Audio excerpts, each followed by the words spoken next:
At SunTrust Park in Atlanta, the New York Mets play the Atlanta Braves.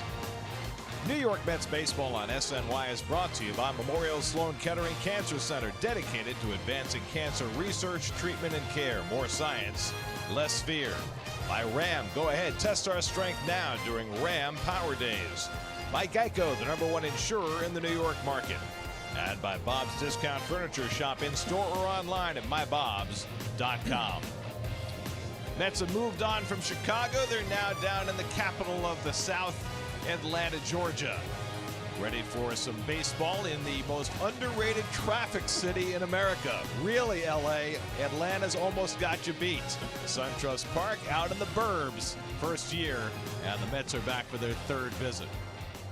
And a pleasant good evening, everybody, and welcome to Atlanta. Gary Cohen, Keith Hernandez, Ron Darling with you tonight as the Mets open a 3-game series against the Braves. You know, Dominic Smith came to the major leagues with a lot of attributes under his belt. Good hands in the field, good line drive hitter. What they didn't say was that he had outstanding power, but 3 home runs in the last 4 games, 7 now already in his career, and he's shown off his power in the big leagues. Well, he's hit 2 now back-to-back, 3 in his last 4 games, and he has hit 7 home runs since coming up. August 11th, he has led the Mets in RBIs and home runs. That's something to be said. He got off to a very sluggish start.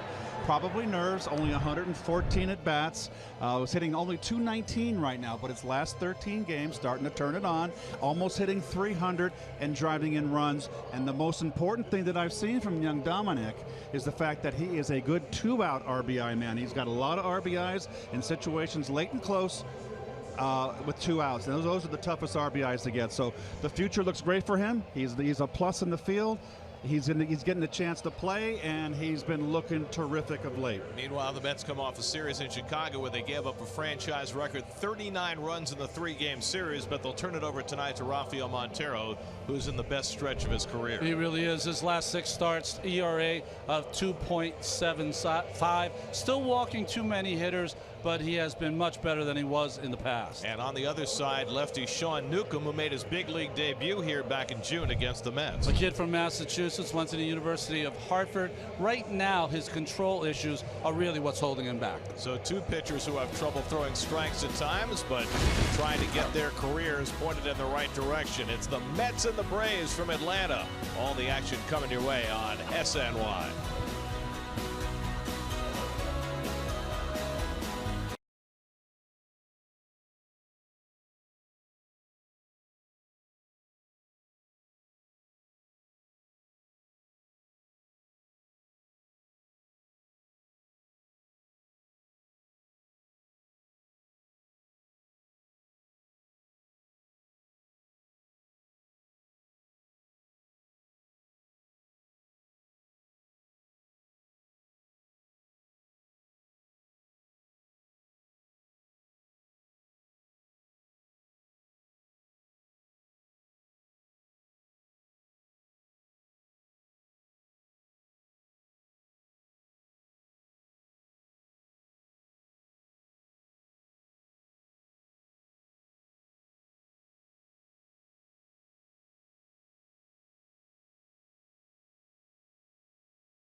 Wire is brought to you by Delta Dugout. Mets fans win amazing prizes from Delta Airlines. Visit sny.tv/Delta Dugout for details. By Tito's Handmade Vodka, America's original craft vodka. Visit us at titosvodka.com. And by Cash for Life from the New York Lottery, you can win $1,000 a day for life. Your breakout MLB season is on Nintendo Switch. RBI Baseball 2017 is filled with fast-paced pick-up-and-play MLB action, packed with all your favorite MLB teams, players, ballparks, and much more. Get RBI Baseball today for Nintendo Switch. Learn more at rbigame.com. Your Mets Power Pitcher of the Week brought to you by East Coast Power and Gas. That's what Rafael Montero has done over his last 3 starts. 3 wins despite 14 walks in 18 2/3 innings. He'll try and cut down the walks and keep the good times going tonight against the Braves, a team he's faced in relief but never as a starter. That's a big glove. Not gold, but you can catch a lot with that, Keith. Mets and Braves. First pitch coming right up.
We're here in Atlanta. The freeze became a national phenomenon. It was this particular day that the freeze took on that young man, gave him a substantial lead. The young man was very confident of his chances, but the freeze made him pay. Millennials. Oh, yeah. Look over your shoulder. Freeze even got invited to the All-Star game based on that effort and the attended publicity.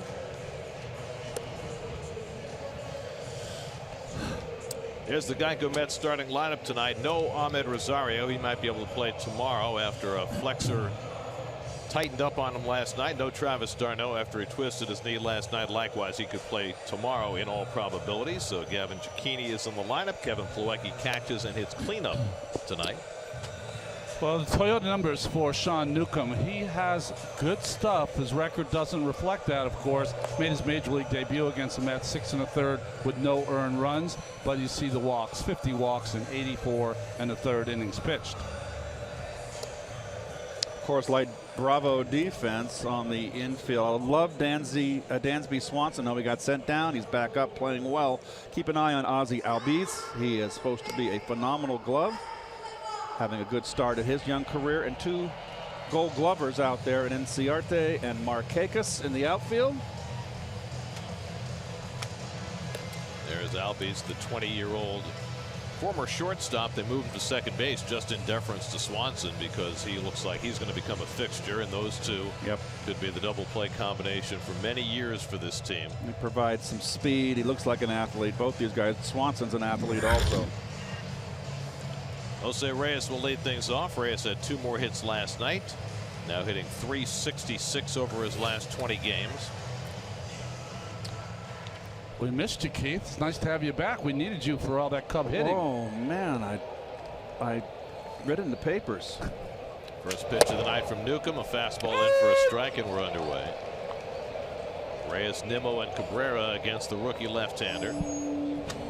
Made his debut here against the Mets on June the 10th. A successful outing for him, if not for his team. He lost that game despite not giving up an earned run. And he's been good but not great since then. He's got a big arm. He's learning how to pitch on the major league level, but he's got a future, big time. And I think that really is the theme for these Braves, who've played pretty well coming down the stretch of the season. They've got a lot of young talent both on the mound and in the field, and they've got more coming up through their farm system. In fact, they had their minor league award winners here tonight, including some guys with big talent. Bouncing ball to short. Swanson coming in. It comes off the lip and stays down, but he stays with it and throws out Reyes for the first down. Mets and Braves have been jockeying for position in the middle of the National League East. Not that it's of any consequence, but the Braves have 3.5 games in front of the Mets going into the night.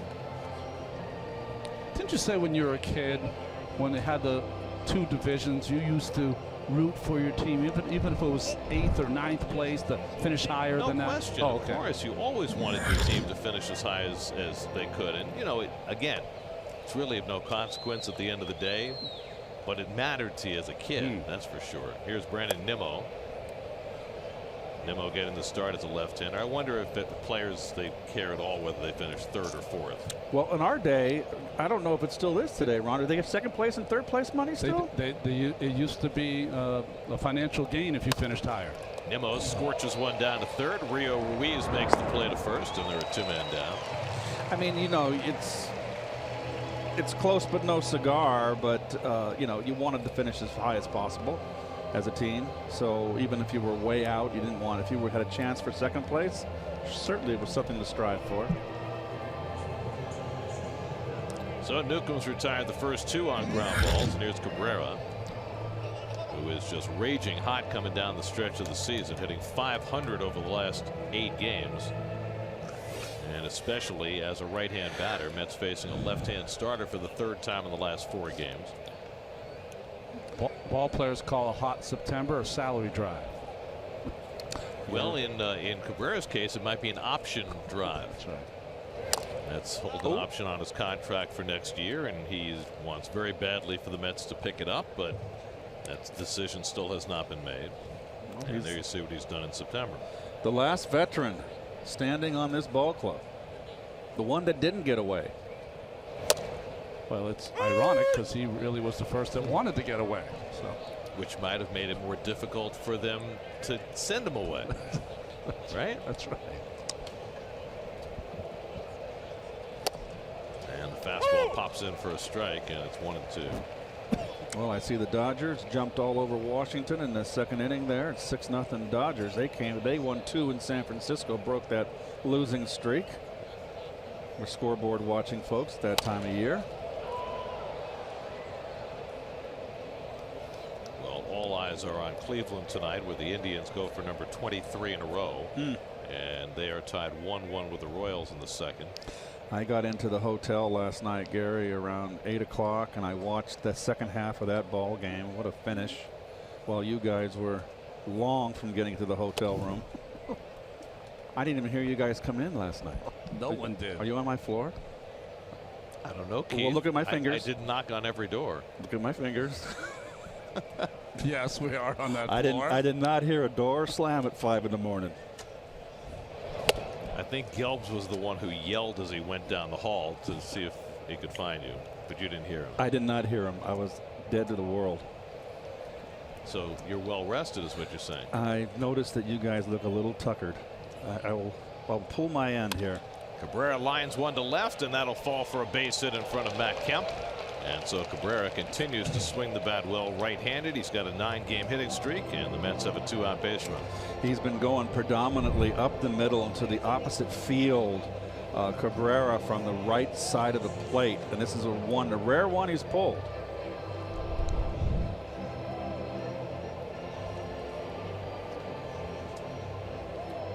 So Cabrera aboard with 2 down. Here's Kevin Plawecki batting cleanup for the 2nd time this year.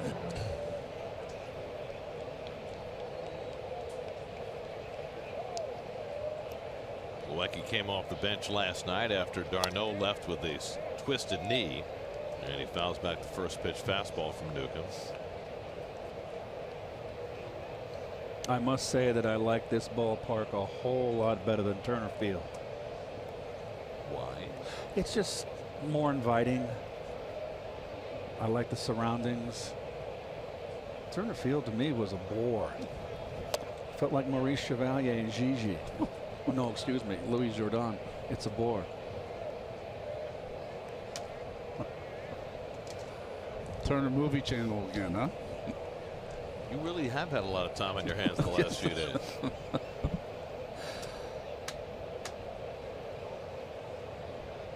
1-1 to Plawecki, and he hits one in the air to left field. Kemp tracking it and puts it away to retire the side. A hit and 1 left. Rafael Montero goes to the mound for the Mets when we come back.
Game earlier this week with a bruised thumb, but got back in there yesterday. He's having a tremendous season.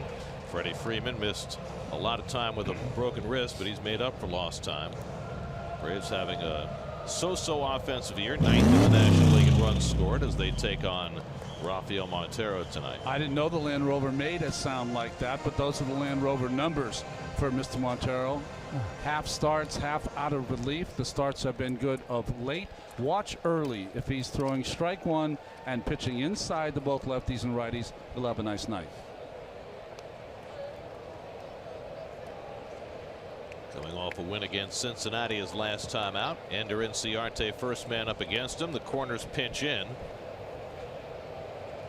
And Montero's first pitch is whacked down the left field line. Foul. The Lexus Metsy defense starting with the infield. We've got Gavin Cecchini in the lineup today. as well as Dominic Smith, his 31st start at first base. In the outfield, Tyrone back in the starting lineup. Lagares with the gold. Nimmo's kind of found a spot out there in left field. And there's your Mets. Inciarte, second in the National League in base hits, got 187 hits. Hitting .307 for the year, and Montero quickly ahead of him 0-2. He's having a nice year. 21 stolen bases. He has developed into a real good piece. Yes. Started out his career in Arizona, but now hitting his stride as a top of the order hitter, a Gold Glove center fielder.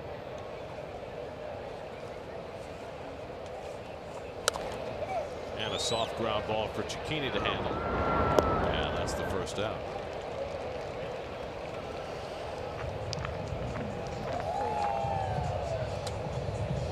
So 1 out and nobody on, and now the rookie second baseman Ozzie Albies, just 20 years old, native of Curacao. And he is hot right now, riding a 12-game hitting streak. Looks a little bit like a miniature Lonnie Smith with the sideburns.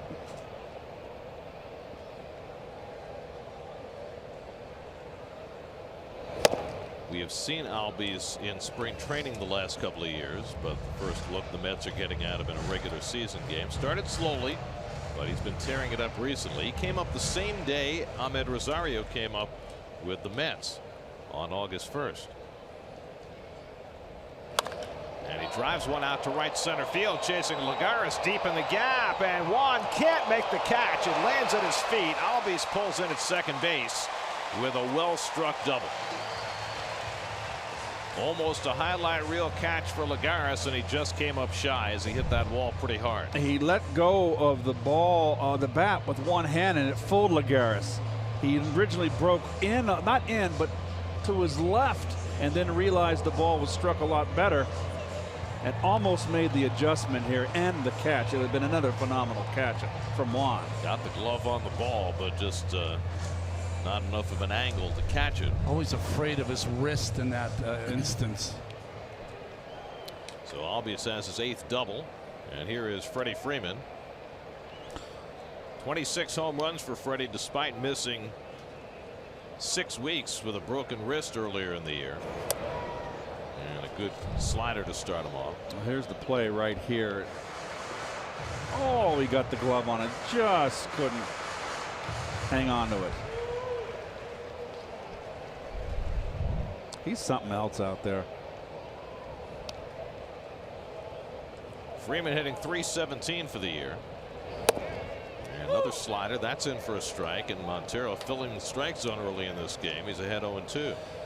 Freeman, they've said, is a little more crouched at the plate, but it's very minor. I don't see a real big change. Maybe a little more bent in the knees. Results have been incredible for Freddie. Last year he set a career high with a .968 OPS. This year it's 1,023. So he just keeps getting better and better at age 28. A very widespread. And he struck him out with a slider. So 3 sliders from Montero to get Freeman for the second out. Interesting. 3 breaking balls, Ron. All took one and swung and missed on 2 of them. Freddie almost hitting 400 with runners in scoring position. That was pretty impressive by Montero. Big dot. That's like J.R. Richards, that big dot. But it's a long way to go to get to be able to have the breaking ball that J.R. had. It's one of the greatest breaking balls I've ever seen. Now Matt Kemp with 2 out and a runner at second. Kemp has torn the Mets up this year. 12 games between these 2 teams. They haven't met since June, but Kemp hitting .362 against Met pitching this year.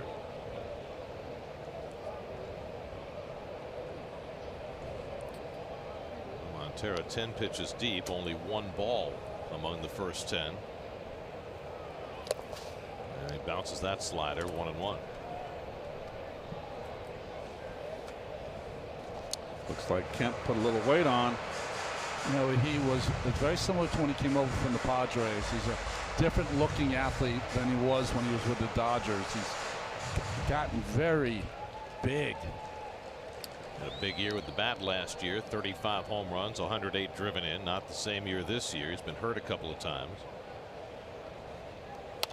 Hamstring issues have sent him to the disabled list on a couple of occasions.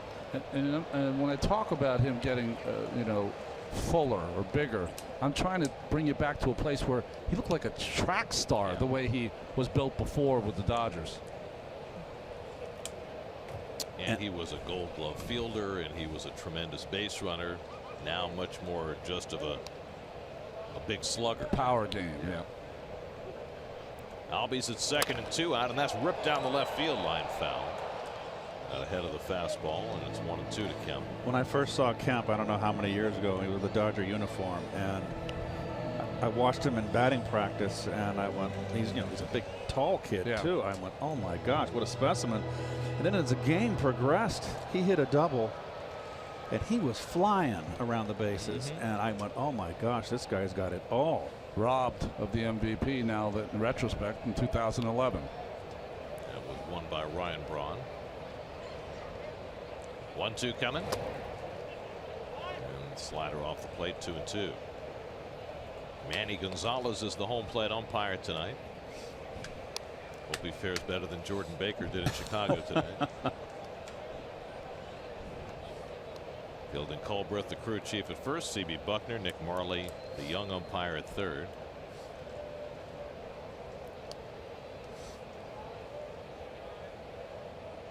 Two from Montero. And the slider up and in. If you missed it earlier today, the Cubs were playing the Cardinals. John Lackey threw a pitch right down the middle for strike 3 to Carlos Martinez. Was called a ball. Next pitch, Martinez gets an RBI hit.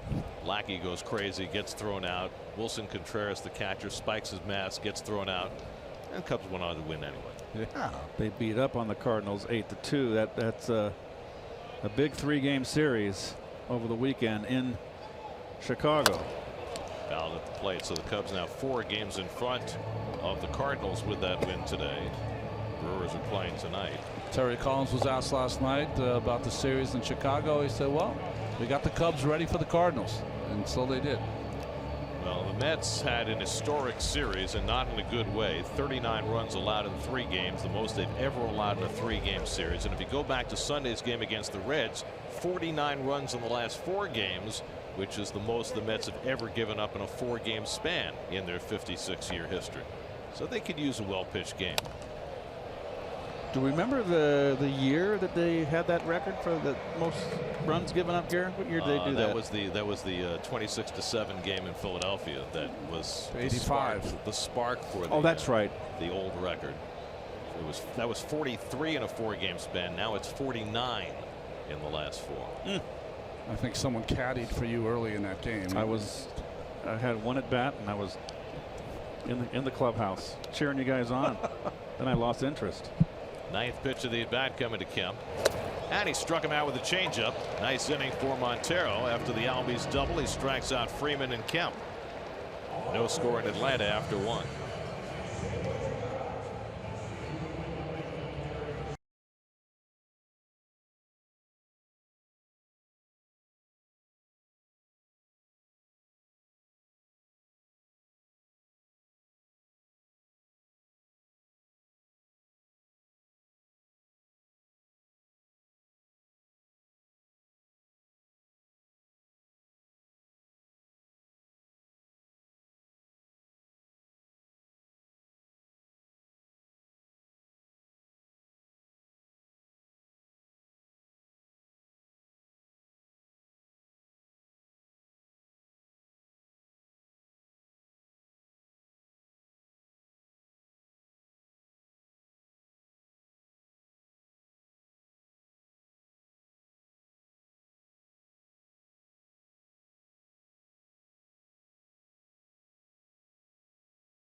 year of operation after the Braves abandoned old, broken down, ancient Turner Field after 20 years.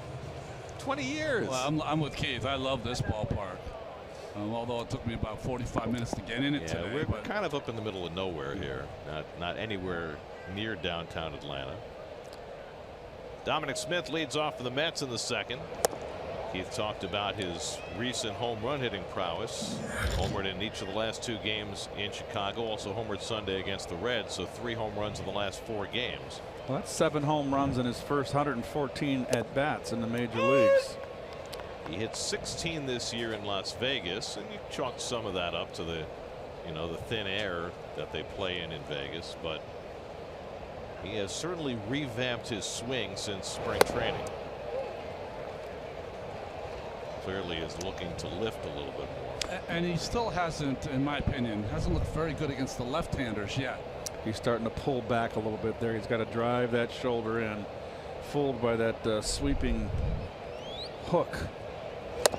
And he struck him out with the fastball, so Newcomb has his first strikeout. So Smith just 3 for 22 against left-handers. Keith, didn't you say that you moved up on the plate with left-handers? Got on top of them. That didn't move up in the box. Okay. Moved close to the inside corner. Okay. I stood around 4 inches off the plate. I mean, in the beginning, and then gradually as I got older, I had to move inch away because it was a little daunting, a little slower. Lagares rolls one out to Albies, and quickly there are 2 out.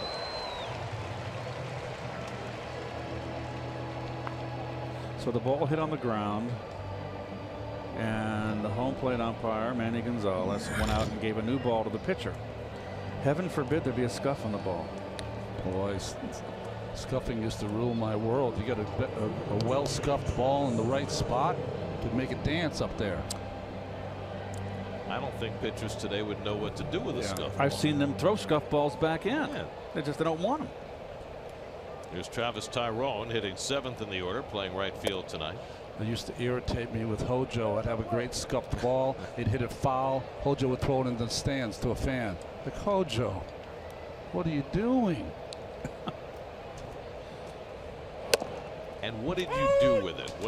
How did it work for you? If it had to be a really beautiful, even kind of scuff, about a nickel wide, like it looked like a nickel, a circle. And if you put it on one side, whatever you threw, the ball would go the opposite side. So if it was on the right side of the ball would go left.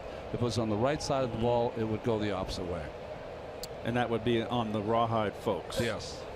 That's where you'd want the scuff. So on the wide part of the ball, with the most white of the rawhide, that's where the ball gets scuffed. Whitey Ford was the master. Now, did most pitchers know how to control that, or is that an art? I pitched a game in Houston. I won't say who the other pitcher was. Pitched a game in Houston. Yeah, I know who it was. And I threw probably 99% fastballs. And I just threw it as hard as I could down the middle. Every pitch. Because of the movement. Newcomb strikes out Tyrone. He has a 1-2-3 second. No score in Atlanta.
Friday, September 22nd for Free Shirt Friday and the start of Fan Appreciation Weekend when the Mets take on the Nationals at 7:10 p.m. All fans in attendance will receive a neon Let's Go Mets t-shirt courtesy of Ruby's Costumes.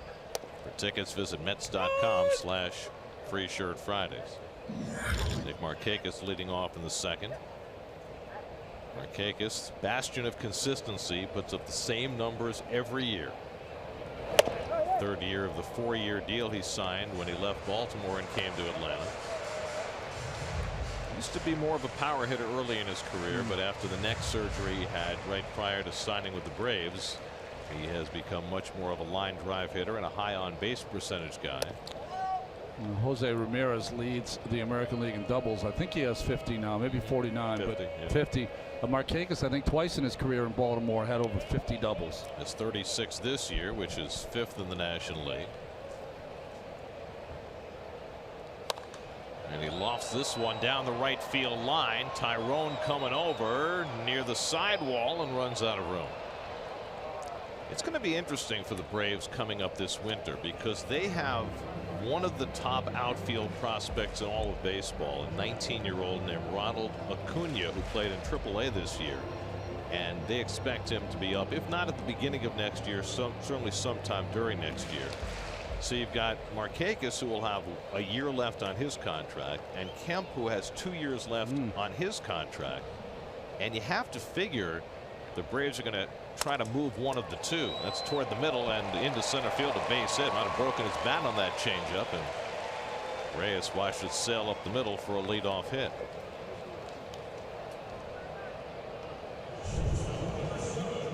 Jose did not get a good break on this ball. Very tardy, and he wasn't going to get to it.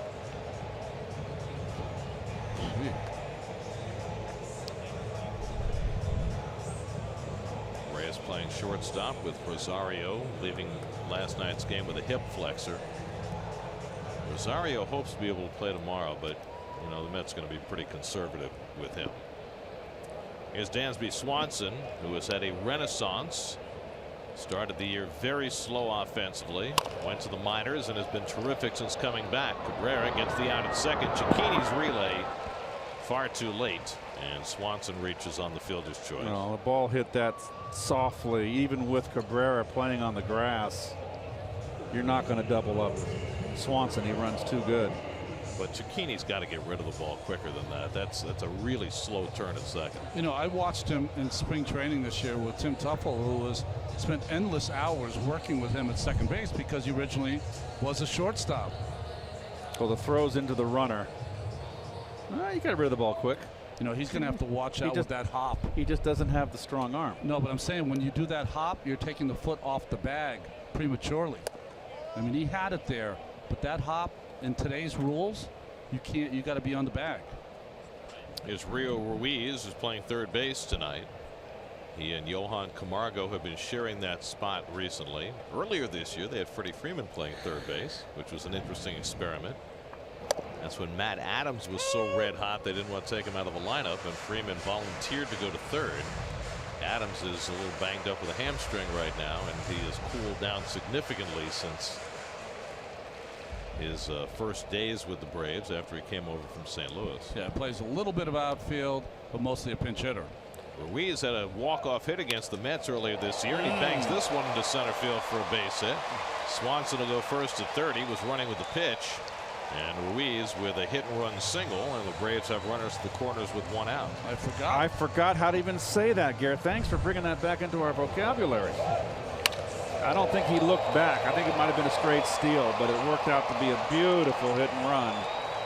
This is a ball up in the strike zone, out over the plate. Look at that, beautiful, getting on top, nicely done. And let's see, it is not a hit and run. Straight steal. Wishful thinking. It sounded good though.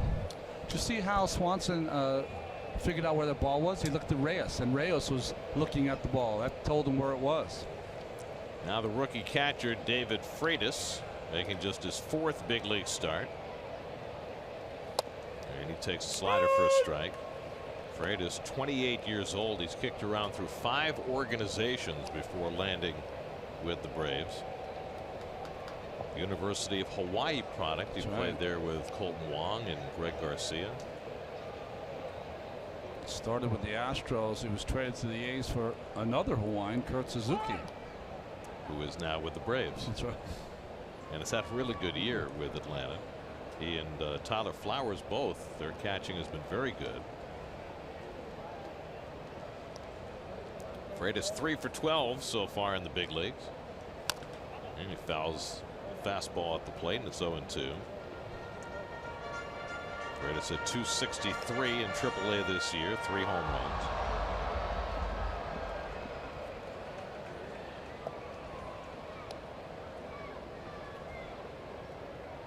So Montero, who could use a strikeout, ahead 0-2. You got the pitcher on deck. Swanson at third. Ruiz at first. Let him roll a pair too. That'd be nice.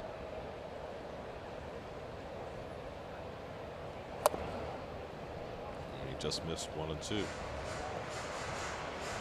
So with the 8 runs the Cubs scored today, 47 runs now is the most over 4-game span since September 11th to 14th for the Cubs, 1935. And they see they've scored 8 runs at Wrigley 5 straight games, first time since I think 1929. So Mets were happy to participate in that largesse. Well, especially when you consider the way the 3 games had gone before that they got swept by the Brewers, scored 3 runs in the 3 games, and then scored 39 in the next 3 games against the Mets.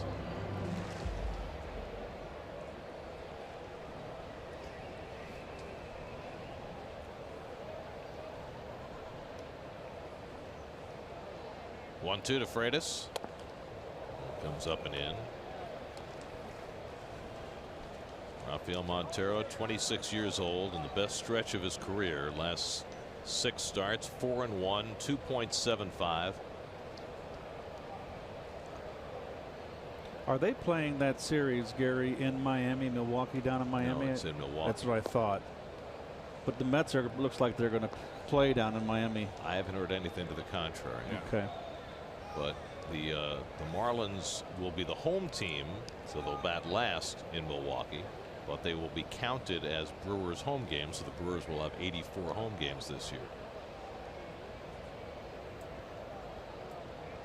2-2 coming, and it's up and away. So Montero, after getting ahead 2 strikes, runs it full on Freitas with the pitcher on deck.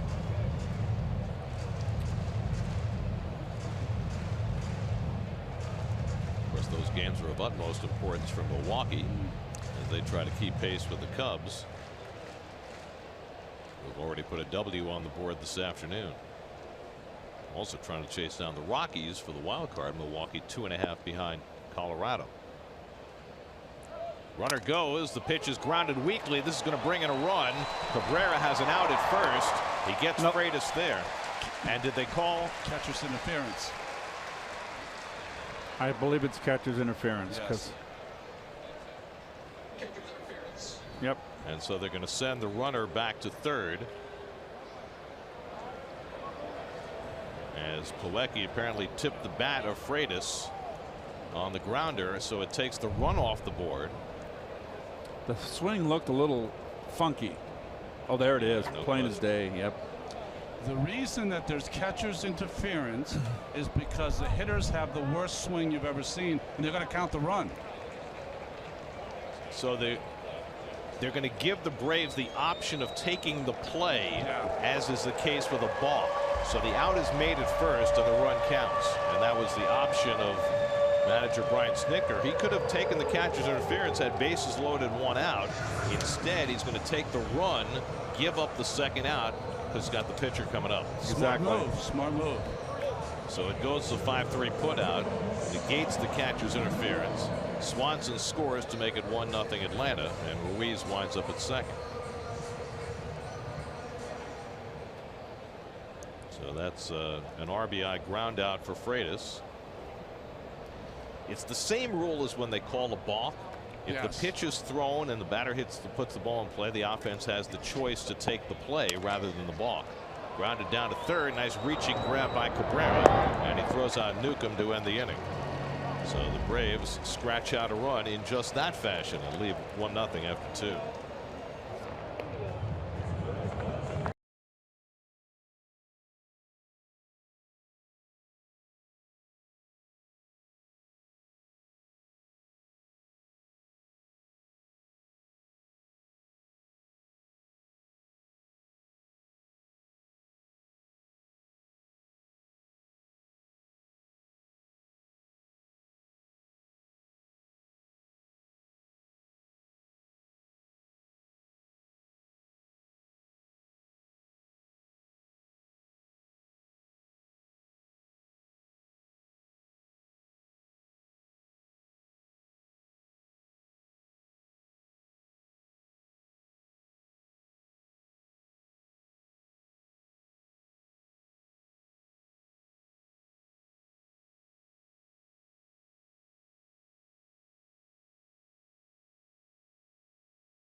Mets history. 30 years ago today, number 17 bounced one for an infield hit. Sean Dunston couldn't throw him out, and with that, 2,000 career hits. The wheels, Keith. An infield hit? Yeah, that's right. That's right. I was using just for men back then, too.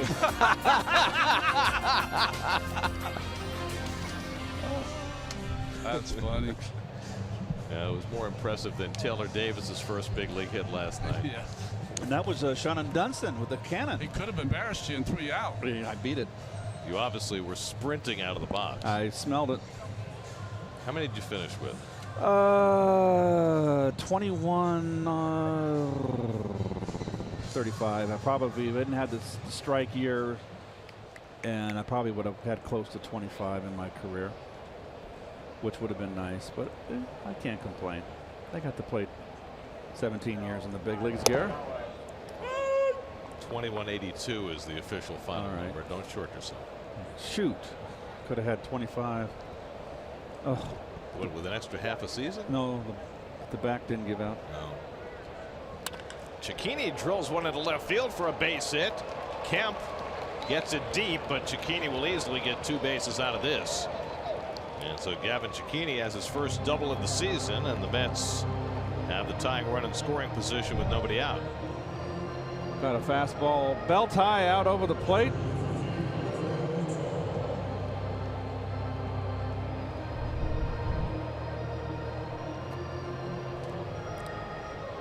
Cicchini's second extra base hit in 55 at bats, and now Montero will try and move him along with a bunt. Does not have a sacrifice this year. He has 2 hits. He has not shown very good form. Let's see if he's improved a little bit. Squaring around real early. Is it a little easier to bunt against a lefty? It's definitely easier. It's you know, if a guy's throwing from righty crossfire it's coming from your back, it makes it a little tougher. But bunting really is no fear and sticking your nose in there and putting the bat in front of the ball. That's what it's all about. Nose stuck in, ball bunted. Freeman thinks about third, decides to take the sure out. 3-4, first sack of the year for Montero. And Cicchini winds up at third. Good form. See how the bat's in front of the plate? Very nice job by Montero. He's been working on it. Good to see. Oh, Freddie had a play. He let go. Right now he's got him. May not have had a good grip on the ball. You never know. So the Mets get the tying run to third with 1 out, and the Braves are going to bring the infield in. Wow. Reyes at the plate. Reyes grounded out his first time up.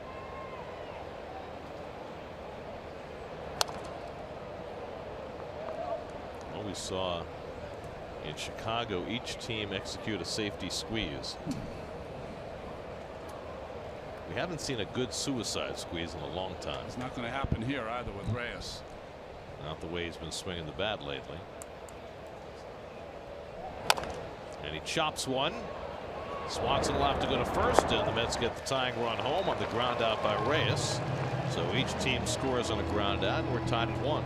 Remember, we just saw this yesterday. The team ahead 1-0, the Mets, and a ground ball to Rosario. He decides to come home and try to make the sexy play instead of taking the out. Swanson did not. 52nd RBI for Reyes.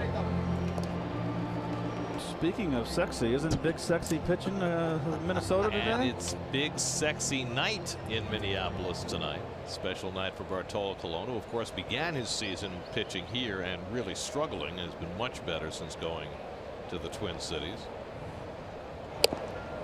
As have the Twins, who have taken a little firmer command on that second wild card. That's as big a gap as there's been in months. 3 games between the Twins and the Angels. Keith, that's as good a segue as we've had all year. 15th of September. Nice assist, Ron.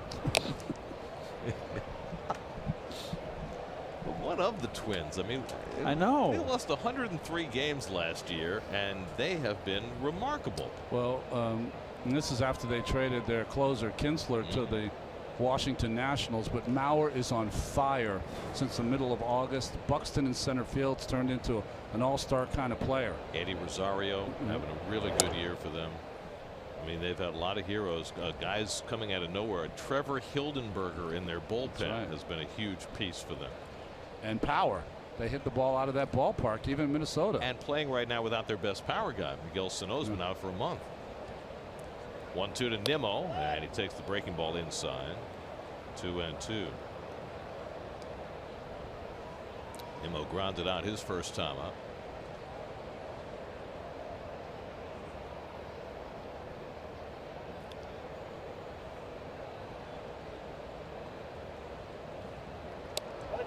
And strike 3 called. He got the slider over. And Newcomb has his 3rd strikeout. Mets scratch out the tying run in the 3rd. We're 1-1 in Atlanta.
You in for all the big games, including opening day and the Subway Series, plus gives you the opportunity to select your 2018 seating location this November during the online Select a Seat. Place your deposit today at Mets.com/deposits. Ender Inciarte leads off in the home 3rd. Oh, nice slider that Montero's throwing to the left-handers. Got Freeman out with it. 3 of them, as a matter of fact. That was a good one down and in right there. And he gets in on the hands of Inciarte, who's playing with a bad thumb. That's a good game plan. Cold hard facts brought to you by Clean Crisp Coors Light. Only Charlie Blackmon has more hits in the National League. Looks like Charlie Blackmon's going to be wearing the crown. Which crown is that? It could be the big crown. The batting title. Oh. When the leaves turn brown. He might be the MVP crown too. Got a chance. I think he has edged ahead of Arenado as the Rockies' best candidate. And Inciarte is close to getting to the 200 hit plateau, which has not happened often since the Braves moved to Atlanta. Another good slider. So Montero keeping everything in on Inciarte and gets the unassisted put out from Smith, 1 away. Well, 10 batters, 9 first pitch strikes for Montero. We mentioned it right from the beginning. He's been filling the strike zone tonight. And when he's ahead in the count after 3 pitches, the results have been good. You know, I've talked about it before, folks. Early in my career, everyone said you got to throw first pitch strikes. If you don't, you have no chance. Well, I always thought that made it so defeatist. So to me, it's the race to the first 3 pitches. You want to be 1-2, and you want to win that race on the 1-1 pitch. You don't want to lose it to 2-1. Ozzie Albies hit one to the fence in right center. Lagares almost made a circus catch, but Albies got a double. And now he's overpowered by Montero when it's 0-2. Look at that up and in fastball. A little off balance on that swing. Well, that's a spot where that's the toughest pitch to hit, Garrett. Up and in. As you become more experienced, you learn to lay off. I'm going to have to find out. Does it seem like Albies' bat is extra long? I mean, I bet you it looks like it's a 35-inch long bat as opposed to most players use what, 34 and a half, Keith? It's almost as long as he is. Right? It is a long bat. It is. You're right. Nice eye right there. Freddie Freeman waiting on deck.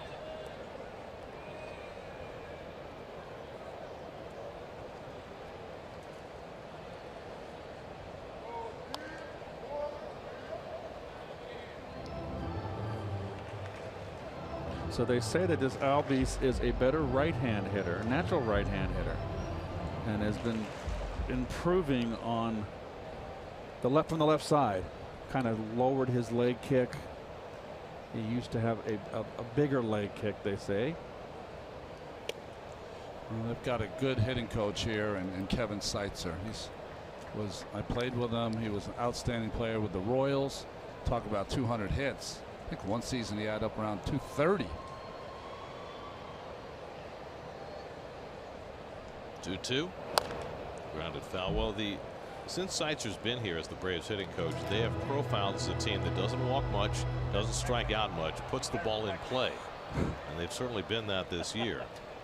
Second to last in the league in walks, but also the fewest strikeouts of any team in the National League. Albies again gets jammed as Montero continues to pound inside. That's been such a big piece of his recent success.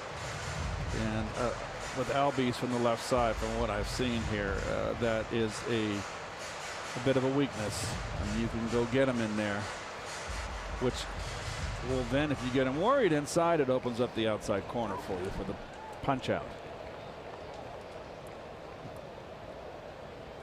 Ninth pitch of the at bat from Montero. He lays off the slider. 3-2. I was wrong. Kevin Seitzer in his rookie year had 207 hits. Right. It was his best year, wasn't it? As he hit 323. Finished second in the MVP voting in 1987 in the American League too. A lot of home runs in Oakland. Mark McGwire, 49 home runs. Foul. So it almost seems like from Montero here with Albies, that double he hit off the right center field wall on a changeup. He's afraid to go back to the changeup, and he's pounded. Look at all that gold around the neck. My goodness. Slow you down.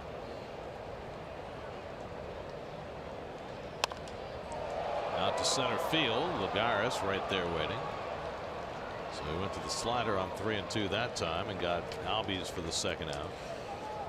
Well, G pitch cast, the first at bat for Freeman. All sliders here, down out of the strike zone. He fished. That was a hanger to rip, and he took it. Just wasn't ready to hit that one. And then he went after a bad one right there. Really didn't look good in that at bat. Someone that's very hot, red hot, one of the best hitters in the game. And you know what? When you make your good pitches, you can make the great ones look bad. So do you change the game plan this time? I wouldn't. I would not with certain hitters like Freeman.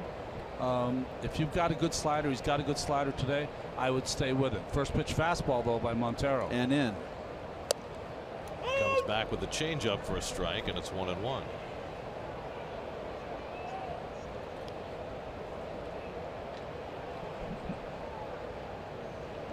And Montero keeping it in with the slider, and it's 2-1. The only difference is Freeman's so good, he's seen the slider now.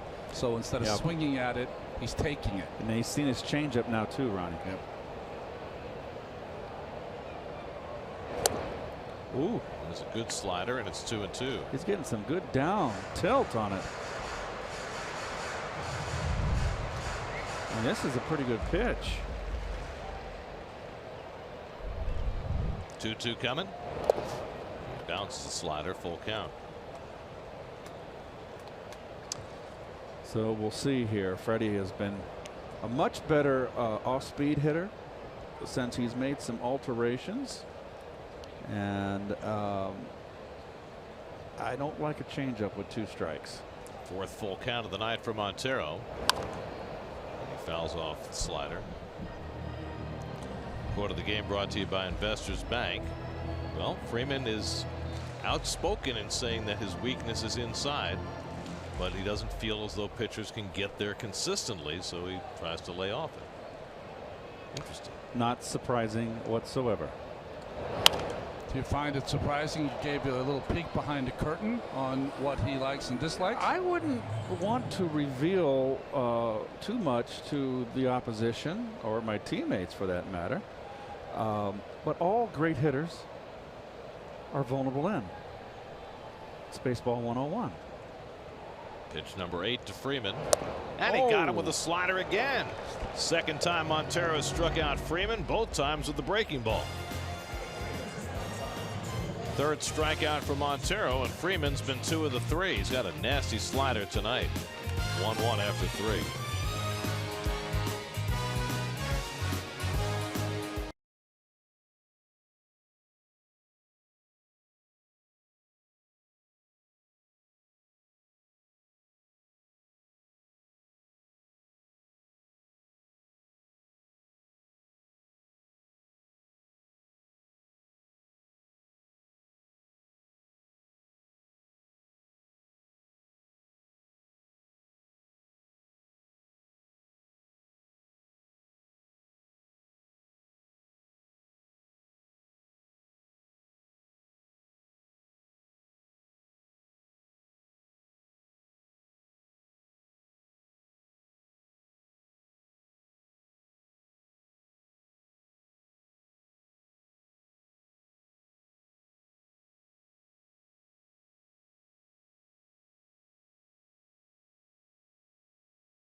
On Trust Park, Cobb County, northwest of downtown Atlanta.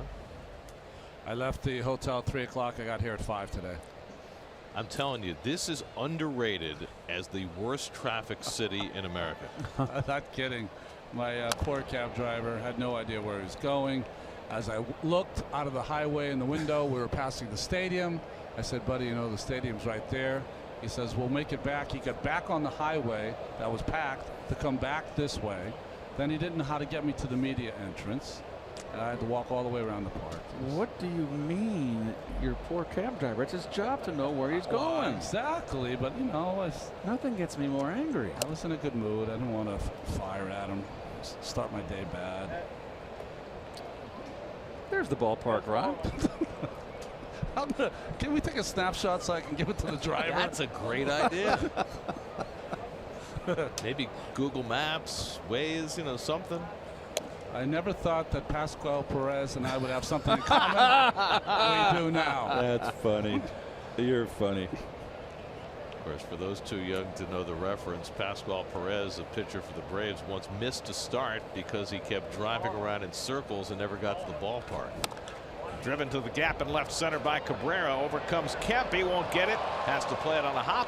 Cabrera's going to try for 2. Kemp's throw coming in. And Cabrera slides in safely with a 2-base hit. And Asdrubal is 2 for 2. Another 2-hit game for Cabrera. He seems to be getting them every day. He's just wearing out left-handed pitching. Wearing it out. Ball down in the strike zone. A little bit in on him. Had a little bit of hang time. But Kemp not moving the way he used to move. Didn't get there.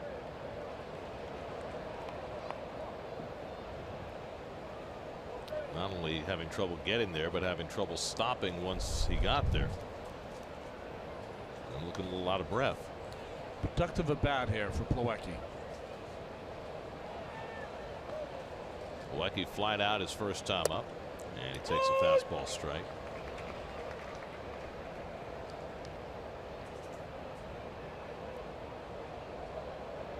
Well, the Indians won in front of the Royals on a 2-run homer by Jose Ramirez, but the Royals have tied them up. Eric Hosmer RBI hit in the 5th, 3-3.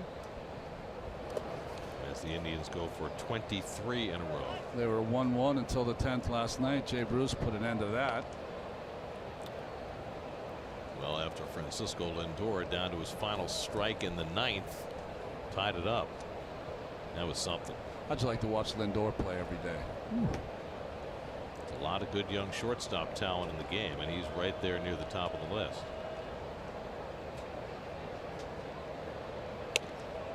2-1 to Plawecki with Dominic Smith on deck. I mean, Rosario is just getting started. Yeah. But of the guys who've established themselves, who's the best among them? I think everyone assumes Correa is going to be the best because he looks like a young Alex Rodriguez. But I don't know. Lindor is some kind of talent. It's hard to discount Seager, too. Oh, forgot about Seager. The thing about Lindor, I think, which is so appealing to fans, is that he always has a smile on his face. He always seems like he's having a blast out there, and very popular player.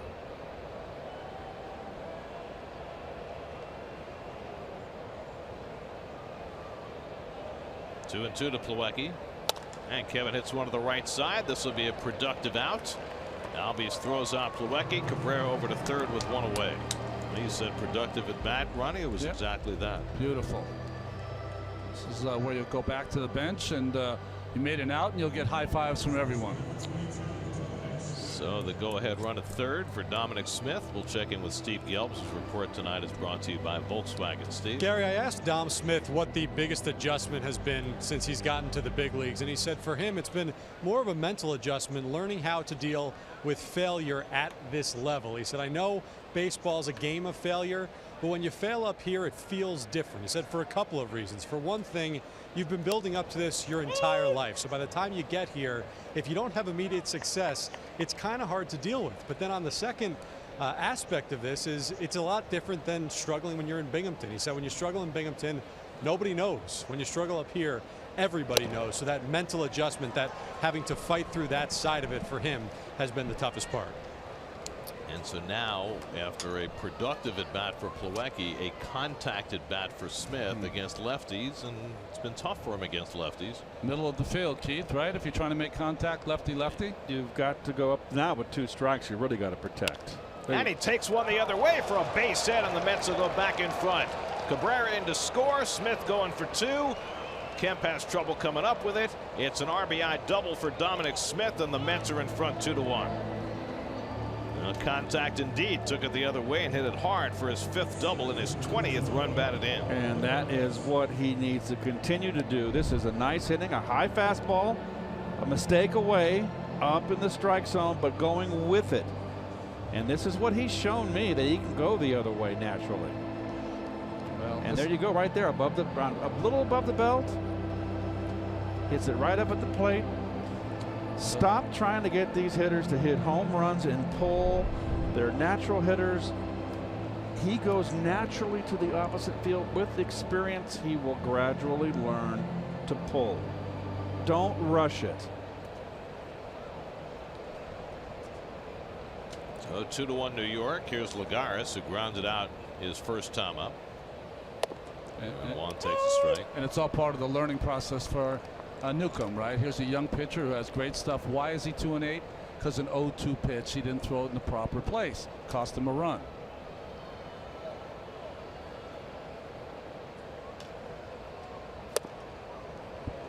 Speed pitch.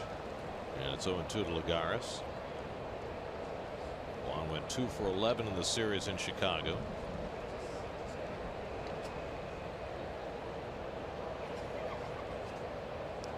Second straight batter. Newcomb's ahead 0-2, and this time he goes backdoor and gets the breaking ball over for strike 3 call. Fourth strikeout for Newcomb. 2 out of the inning.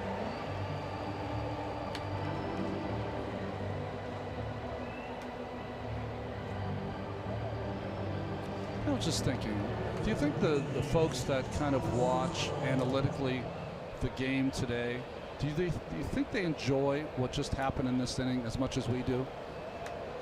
You know, the productive at bat by Plawecki, the ability with 2 strikes to put the ball in play. Does that mean anything, you think, to folks that watch it in an analytical kind of way? Like aesthetically, does that please their palate when they watch that inning? Well, it's an interesting question. I wonder whether people who are more analytically inclined are as aesthetically interested as opposed to just trying to get results. Yes. Which I understand. I mean, if you are into the numbers of the game and you're trying to help your franchise win by breaking things down analytically, that's what you're interested in. You're interested in helping your team get better analytically. Yes. But do the aesthetics appeal to some more than others? I guess. 1-2 to Tyrone. I just think that an out like the one that Plawecki made gets discounted. Yeah. Whereas it helped produce a run, which gave the team the lead, which is a good thing. It's supposed to win, right? I think that's the goal. Back-to-back strikeouts for Newcomb to end the 4th after the Mets go in front 2-1.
That's 20-game winner for the Braves. How about the music? Oh, What is that? the 70s. Matt Kemp leading off in the home 4th. Rafael Montero and the Mets with the lead for the first time, 2-1. Kemp struck out his first time up.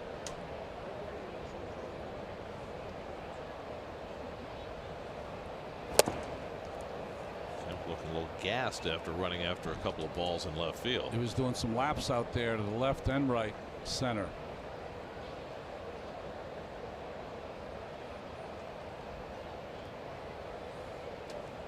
Nick Markakis on deck, and then Dansby Swanson for the Braves in the 4th. This is the first of 7 meetings remaining between the Mets and Braves. 3 here and then 4 in New York the final week of the season, including a doubleheader. Got you for that doubleheader, right, Chief? Yes, I got you backed up. Both 18 innings, all of them. At least. It's on what, Monday the 25th, that doubleheader. An old Twinighter. Swing and a miss. Got him with the changeup that time, and that's the 4th strikeout for Montero. It's a 4 o'clock start that day, correct? 4 o'clock, Twinight doubleheader. 20 minutes between games. Ooh. Single admission. So just play right through. Go in, get a little sandwich, change your shirt. You and I will kind of fool around. Gary's going to have the runner getting him that, or Dave Freed, get you that lineup in between games. It's a little stressful. It is. Here's Nick Markakis at a broken bat single his first time up. And he takes the fastball outside. So Montero has not walked a batter yet tonight, so that's a big step in the right direction. Got a great note from Elias here, Ronnie, and you're in it. So Montero's won 3 straight starts while walking 14 batters. There are only 3 other pitchers in Mets history who've won 3 straight starts by while walking as many as 14 batters. Okay. And you're one of the 3, and you're in really good company. It's you, David Cohn, and Nolan Ryan. Really? I figured Nolan would be in there. 1971, Ryan had 3 starts, 22 innings, 22 walks, and he won them all. Wow. Ronnie had 15 walks in 23 innings in '85 and won 3 in a row. 23 innings and 3 starts. Yeah. It's a lot of innings, Jim. Well, these days it is. Then it was how many par for walks? the course. 15 and 23 innings. Now Montero had 14 walks in 18 2/3. That's probably why my back gave out on me.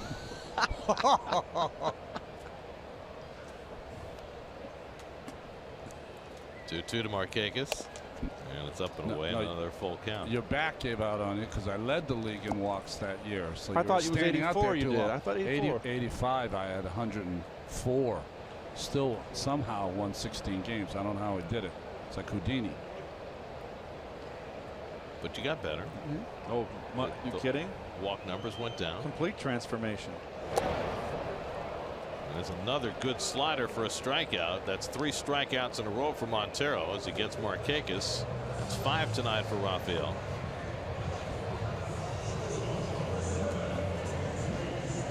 And now it's Swanson, who went into a force play his first time up and scored the Braves' only run.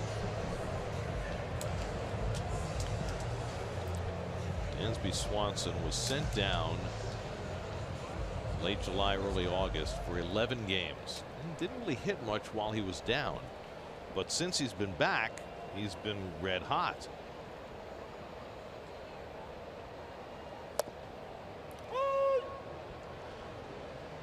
I mean, that's the transformation. I don't know what happened in those 11 games where he hit 237 down in AAA, but he's been a different hitter. Waffle House in Atlanta much better than the one at Gwinnett. It's not that far away. Well, there are probably 15 Waffle Houses in between here in Gwinnett. He just couldn't get untracked this year. He off to a terrible start, Swanson. And I know when you're a young player, that can just snowball on you.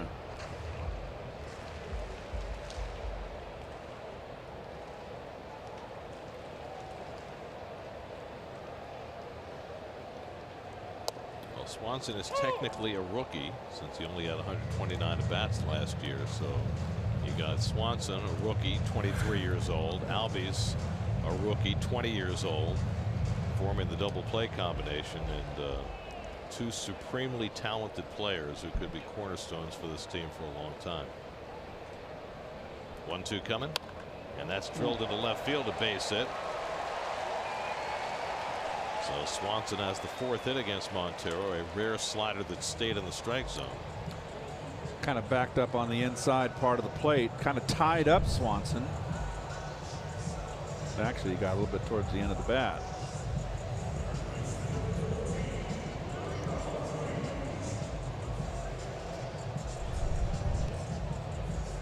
Well, that's the first hit that the Braves have had where Montero was ahead in the count after the first 3 pitches. There you go. That was really his. I think you made the call right. That was the first hanging slider we've seen from him today. Maybe the one to Freeman that he took for a called strike wasn't a good one in the first at bat. Here's Rio Ruiz, who had a base hit to center his first time up.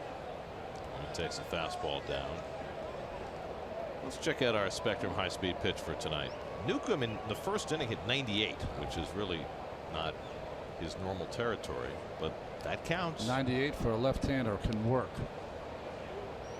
It's usually more in the 94 neighborhood. 1-1 to Ruiz.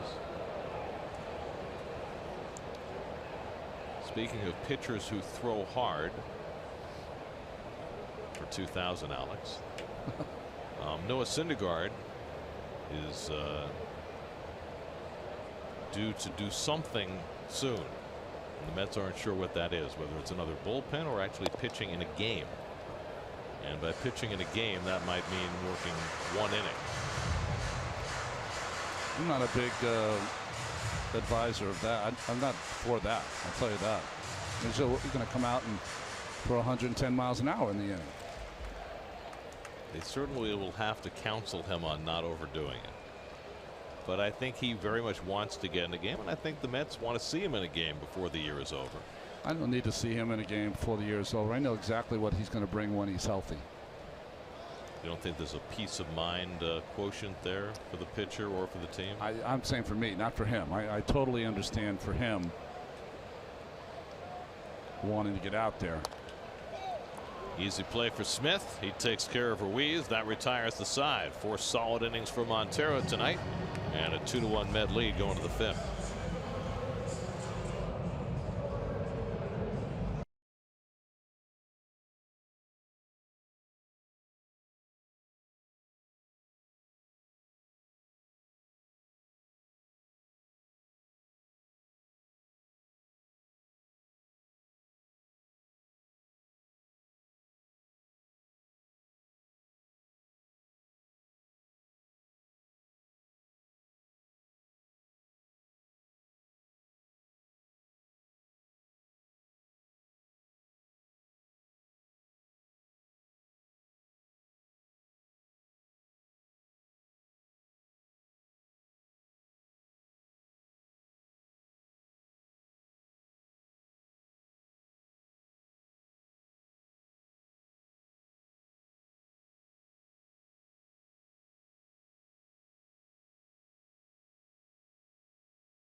In 1957, the Braves played in Milwaukee. They played the Yankees in the World Series, and in Game 7, Lou Burdett pitched a shutout. Yes, Lou Burdett. 7-hit shutout. And they celebrated the World Series championship. He was the hero of that World Series. I like that they did the post-World Series press conference with the game-winning pitcher in a hallway. That's right. Isn't that great? Different era. When did they move from Boston to Milwaukee, Gary? 53. That's right. And they moved here in 66. So they were only in Milwaukee less than a decade and a half. Lane Adams has come in the game in left field. So after watching Matt Kemp stumble around out there for a couple of innings, Brian Snitker takes him out. Adams is in. Gavin Cecchini leads off in the 5th inning for New York.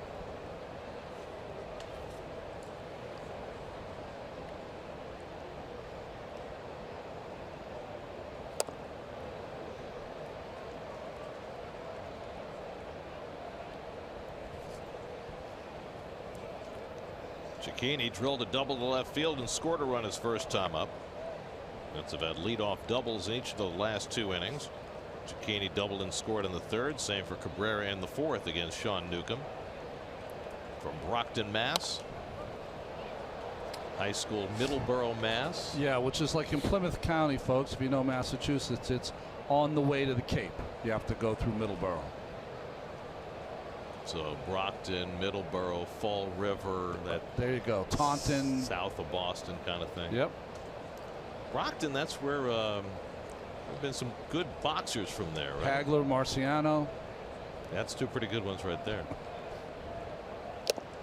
And Cicchini strikes out on a 97-mile-an-hour fastball. 3 consecutive strikeouts for Newcomb, and he's got 6 for the night. Franchise World Series. They've won 1 in every city. 58, they got back to the World Series, had the big lead, and blew it to the Yankees. Yankees came back on it.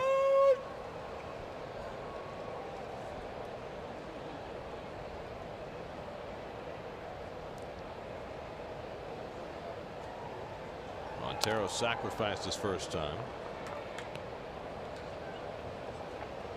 Well, I will say this, they've got a wonderful little museum behind home plate on the concourse down here, where they do a great job of celebrating the entirety of Braves history. As Montero strikes out, that's 4 in a row now for Newcomb and 7 for the game, which was one of the things they didn't do in Turner Field.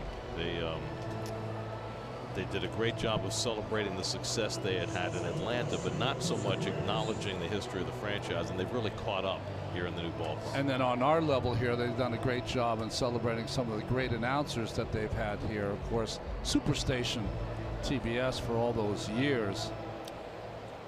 Skip Carey and Pete Van Wieren and Ernie Johnson Sr. Fastball call strike. John Sterling was here for a while, right? Was. You know who's broadcasting tonight on Braves TV, along with Chip Carey and Joe Simpson? Our old friend Jeff Francoeur. He has not changed a bit. He's exactly like he was as a player, and I'm sure he's going to be a great announcer. Well, I said to Chip, it must make your job easy. You probably don't have to talk. That's right. But Frenchie is he's one of a kind, and he's made for this business. You know. Yes, he is. Fired up, knows the game, great athlete, great football player to go along with great baseball player. He even smiles when he's not on camera. Yeah, he's a handsome guy. He's got it all working. He was just a delightful person to have around during his relatively brief tenure as a Met. I'll always remember him as a Met for hitting to that triple play. Game-ending, unassisted triple play against the Phillies. Eric Bruntlett. Eric Bruntlett, yes.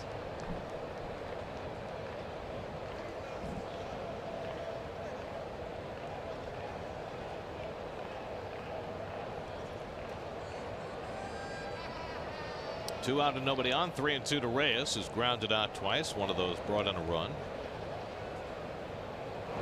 And he goes down on the changeup, and that's 5 strikeouts in a row for Sean Newcomb, halfway to Seaver's record. Halfway through, 2-1 New York.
Raiders game. Head to SNY for the only Jets dedicated pregame show on TV. Join Jonas Schwartz, Ray Lucas, Willie Colon, Mike Westhoff, Eric Coleman, and Janae Coakley for up-to-the-minute news and analysis leading up to kickoff on the Jets pregame show. Coverage begins Sunday at noon only on SNY. David Freitas drove in a run on an unusual play in the second inning. He hit a weak ground ball to third base. Cabrera threw him out at first as Dansby Swanson came in to score. Catcher's interference was ruled on the play because Freitas' bat hit the mid of Kevin Plawecki, but Brian Snitker decided to take the play rather than the catcher's interference, and it gave the Braves a lead. Now Freitas drives one to left. Nimmo over in the gap, can't get it, and it goes back to the wall. And Freitas steams into second base with a leadoff double. Second career double for David Freitas. Well, we're lucky we're up here. We get a better angle, but Nimmo took the wrong angle for this baseball. He cut directly across, and that's the reason why it got over his head. Just did not think it was hit that deep. So the tying run at second with nobody out. And an obvious bunt situation here. Newcomb, who has just one hit, has 5 sacrifices this year. Smith coming in heavily from first, and the bunt goes foul. So the difference was from Montero's bunt, Newcomb's heart not totally in. He's kind of backing away as he was bunting.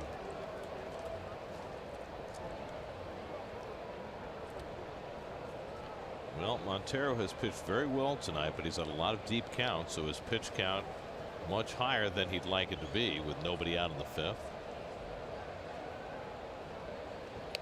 Newcomb pops up the bunt, and a diving attempt by Plawecki, and he just barely missed it. Great effort by Kevin. Had the mid on it, but could not close it.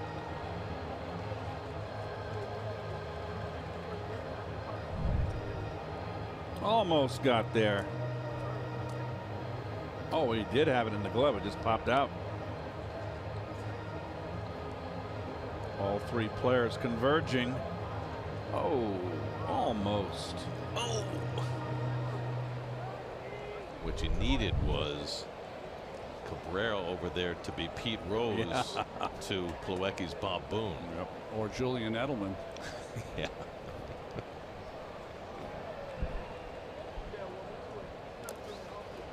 Trickles behind Plawecki, but not far enough for Freitas, who is not fast to make a move.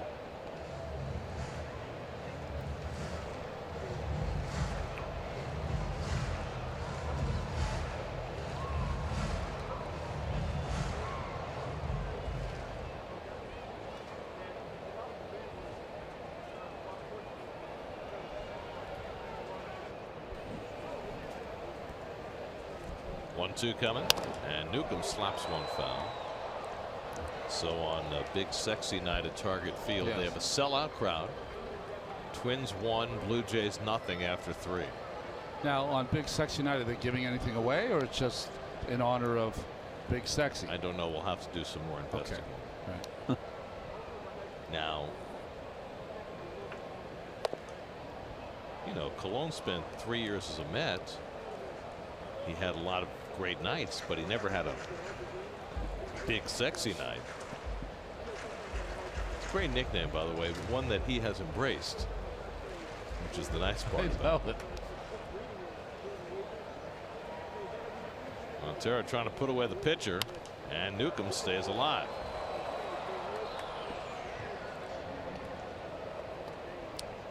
Well, he was a phenomenon. Look at the innings pitched. Look at the wins every year. That's what you call a winner. I mean, he had a guts of a burglar, let me tell you, with that fastball, throwing predominantly that fastball. And honestly, it's a quantity that the Mets have missed this year. And Sandy Alderson has even come out and said publicly that regardless of the health of all the hard-throwing young pitchers the Mets have going into next year, that he wants to acquire an innings eater like a Bartolo Colon, maybe not Colon himself, to round out this staff next year. as finally Montero puts away Newcomb on the 8th pitch of the at bat, and that's his 6th strikeout.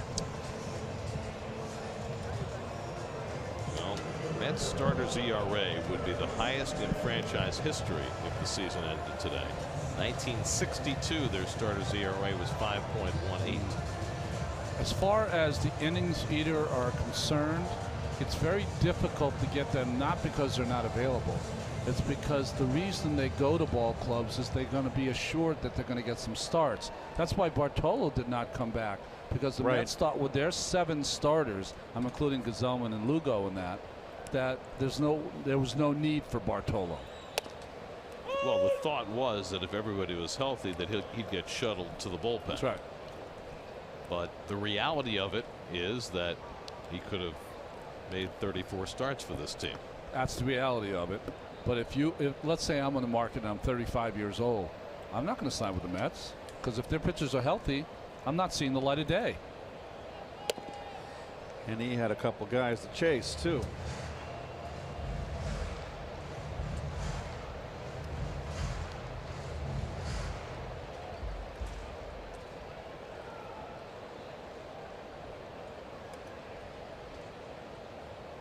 Montero about to throw his 90th pitch of the night to Inciarte, who's grounded out twice tonight. He doesn't look right. Inciarte playing with a bad thumb, and that's not the way he usually swings. You know, we saw him in the beginning of the year when he could not buy a hit. Maybe one of the greatest regular season catches I've ever seen last year.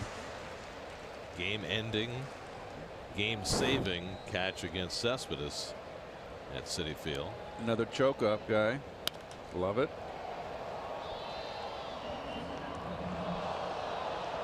Inciarte is just 26 years old. I mean, he is going to be a good player for a long time. It's just another one of these teams that has taken a big step back to take a step forward, restocked their farm system, brought in some younger talent. The Braves look like they're going to be really good in a couple of years. 1-2 coming, and he jams him again. And Montero doing his best to keep that ball right in on the thumbs of Inciarte. Well, a lot of it for the Braves in their future was like any other team. I'm sorry, the game has become more offensive, but to me, it comes down to pitching. Pitching's gonna save the day in a course of 162 games. Hit sharply toward the middle, base hit. To third, Freitas. He's been to be waved around. The throw by Tyrone to the plate is not in time, and the Braves tie the game. Inciarte with a 2-strike hit, and the Braves get even at 2. Well, good 2-strike hitting by Inciarte. Fouled off some tough pitches and finally got one out over the plate and down.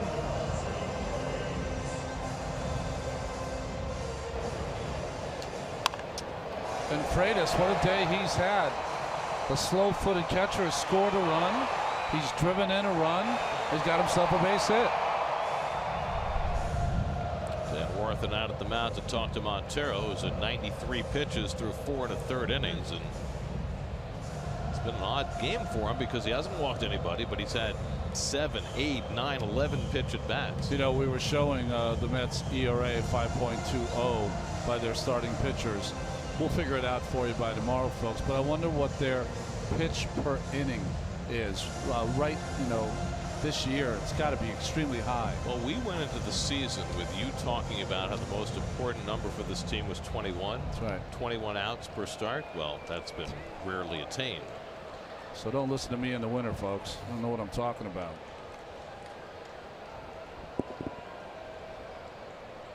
Nobody up as yet in the Mets bullpen. Ozzie Albies is the batter. Boy, our people in the truck are so quick. 17.2 pitches per inning. For you folks at home, 15 is as high as you want to be per inning. Well, just for comparative purposes, 17.2, that's the 4th highest in the majors. So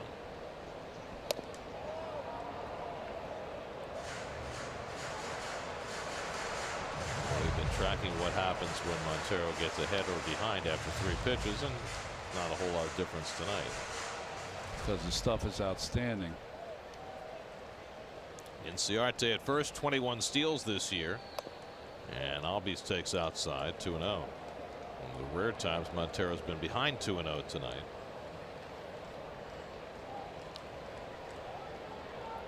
Well, he threw 97 pitches in 5 innings in his last start. He's at 95 pitches working in the 5th inning tonight. And Albies fouls back the fastball 2-1. So to take that math a little further for you folks, if you average 17.2 pitches per inning, it does not get you through the 6th inning. That means that you're not pitching at least 6 innings per start. That's just not going to make it. Right, because 17 times 6 is 102. There you go. Right, so you're not going to go much beyond that. That's about a 150 plus 9-inning game. There you go. 2-2 to Albies. Well, I was looking at some figures the other day. There are only 2 starting pitching staffs in baseball whose starters are averaging over 100 pitches per start. The Red Sox and the Nationals, and everybody else is far below. Well, the Nationals have it wrapped up. Dusty Baker the other night, Scherzer gave up 7 earned runs on 116 pitches with it wrapped up. I think that was Scherzer's choice, though. Still. There goes the runner. The pitch high. The throw to second by Plawecki is not in time. And Inciarte steals the base, his 22nd of the year.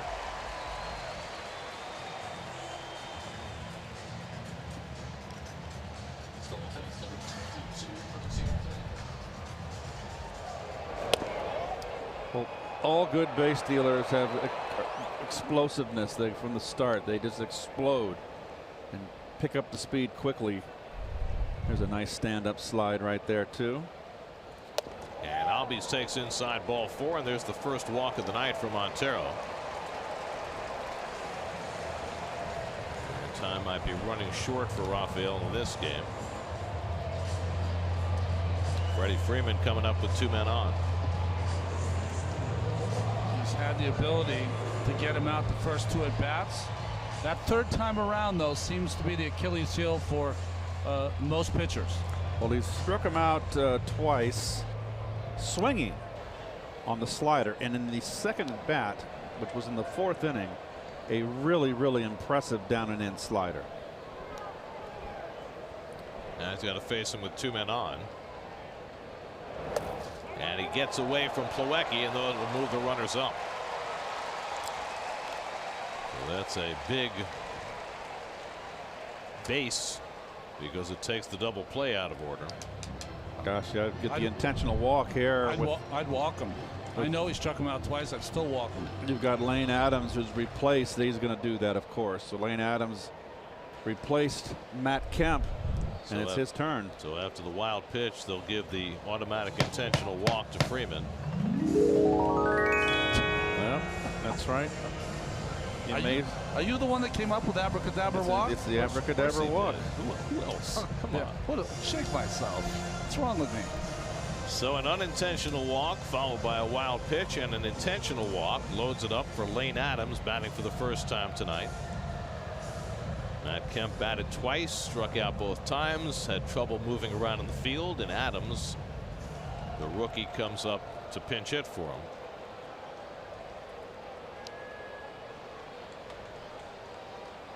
Bases loaded, 1 out, and Adams goes after a first pitch fastball, 0-1. Adams, 27 years old, originally drafted by the Royals, played briefly for Kansas City 3 years ago. He's had 68 at bats this year, and a chance here to give his team the lead. And he drives one toward left center field, out in the gap. Over comes Nimmo to dive and make the catch. Tagging at third and coming home is Inciarte with the go-ahead run. Terrific play by Nimmo to keep that from being a base hit. But the sacrifice fly by Adams puts the Braves in front 3-2.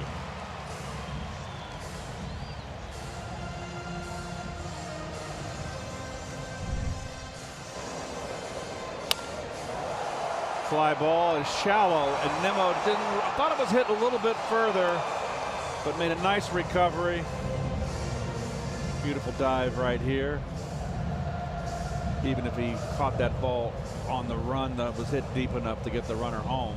But beautiful recovery. He kind of had to make a right turn at the last moment to catch that ball. But he makes the play. However, Adams drives in the run. So 2 runs are home for the Braves here in the 5th. They've gone in front 3-2. And now Nick Markakis, who is 1 for 2 tonight. So Montero trying to get 1 more out to get through this 5th inning.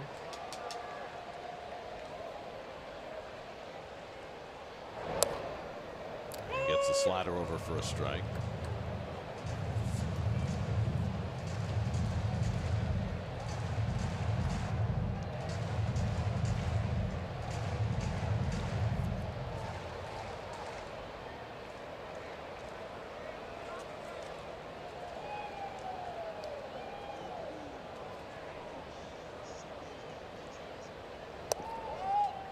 Changeup misses, 1-1. We're on Pix 11 tomorrow night. Our next SNY telecast is Sunday, the final game of this series. We'll be with you at 1 o'clock Sunday. City probables. Jacob deGrom against R.A. Dickey tomorrow night. Robert Gazelman against Julio Teheran on Sunday. Teheran has had a really weird year. Can't win in this ballpark. No, and that's not a good thing when you can't win in your home ballpark. DeGrom will be making another crack at his 15th win, going up against the last Mets 20-game winner, R.A. Dickey. 1-1 to Markakis, and it's taken at the knees for a strike. I mean, the trivia question, which is still out there, was the last Braves 20-game winner. We know who the Mets' last 20-game winner is, and he happens to pitch for the Braves. I haven't even thought about the trivia question. No, I'm going to do something different. Not going to think about it. Then it'll probably come to you. Yeah. 2 on and 2 out. And Markakis has to move his feet. 2-2.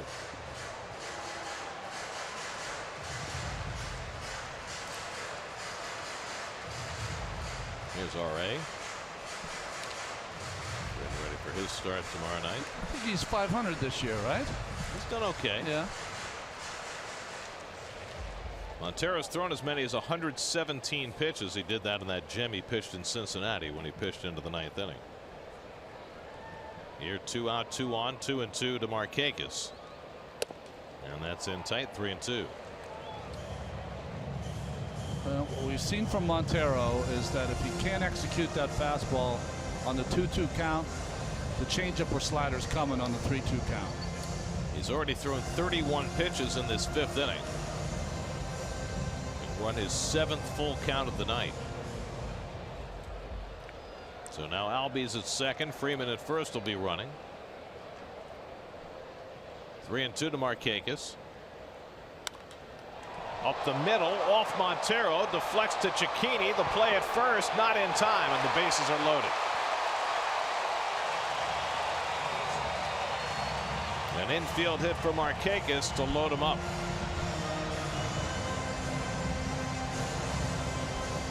Well, fortunate for Montero, he fielded his position. This was a base hit up the middle. It never caught leather. They got to better check him or they're going to take him out because it hit him in the hand. Yeah, I think they're taking him out anyway. Nice hustle by Markakis, who always hustles. If it's not 3-2 and 2 out and the runners aren't going, Cicchini would have had to play at second base, but because they were in motion, there was nowhere to go but to first. So a pitching change in the 5th inning. Call to the bullpen brought to you by Verizon. 3-2 Atlanta. We'll be right back.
Bases loaded. Will come in to face Dansby Swanson. Cubs, the Braves have scored twice here in the fifth. Bradford gave up 4 runs his last outing in Chicago. And a good slider to start off Swanson, 0-1. Swanson's 1 for 2 at a base hit his last time up. Things were going well for Montero through the first 4, but he could not survive the fifth. 2 hits, a couple of walks, a sac fly, then that infield hit off his glove. And now Bradford trying to get 1 big out. And he's quickly ahead on Swanson, 0-2.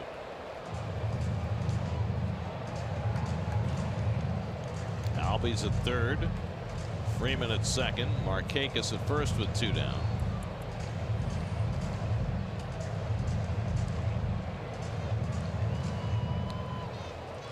Well, Swanson's looked bad swinging at 2 sliders. Don't change a thing. Milwaukee moves away again, and the slider lifted to left center field. A long run for Lagares, but he'll get there, and that retires the side. So Bradford gets a big out, but the Braves score 2 and take the lead 3-2 after 5.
Perhaps tonight in Cleveland again. Meanwhile, we go to the 6th inning. The Braves have gone back in front 3-2.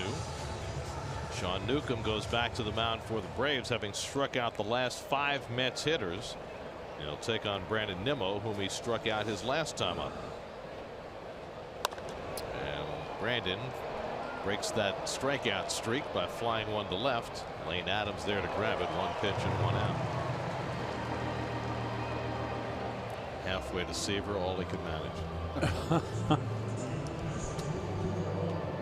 Can you imagine Seaver striking out the last 10 batters against the Padres that day? I mean, when you think about it as a pitcher, 10 strikeouts in a game is a mark that you want to hit. 10 in a row. And the last 10 to complete 9 innings. 9 what? You know, complete game. Here's Asdrubal Cabrera, who's singled and doubled. So the Mets have the guy who struck out the last 10 in the game, and the Mets have the guy who struck out the first 8 in a game. That's right. The only difference is that DeGrom was not the first to do it. Jim DeShays, who we just saw in Chicago, he was the first to do it. JD, good man. Right over the top, straight fastball. Kept off that roster for Houston in '86. Was he off the roster? Off the roster. He could have been used. They used that Game 7. the blonde left-hander out of the pen. I can't think of his name. Dave Smith. No. Left-hander. Oh. I want to say Dan something. Off the glove of Newcomb, rolling out to short. That'll be an infield hit for Cabrera, and his dribble is 3 for 3. He is just incredibly hot right now. No, everything's going. The pitcher's glove. When you're hot, everything goes your way here too. Pitcher hits the glove. It probably would have been fielded by Swanson. He was mad at himself. You know what? You know who Newcomb just reminded me of when he pounded his mitt like that? John Lester. Oh, the same size, same body type. That's right. And he had the same facial expression that Lester gets when he's angry. He was angry the other day. And you know, that's lined into left field, a base hit for Plawecki, and so the Mets have 2 men on. Plawecki's first hit of the night, and the Mets 6th against Newcomb. Jeff Calhoun. Yes. Oh, right, because they also had Aurelio Lopez on that staff, right? That's right. Yes, they did. And of course Charlie Kerfeld. Kerfeld, Dave Smith, Larry Anderson. He pitched in that series? Yes, he did. Didn't remember that. Danny Darwin came out of the pen for them. Danny Darwin was a good pitcher. He's a starter. Yeah, they got him from Texas, if I recall. New pitching coach for Atlanta this year. It's been Roger McDowell for so long, but now Chuck Hernandez. Dan Winkler getting up in the bullpen for Atlanta.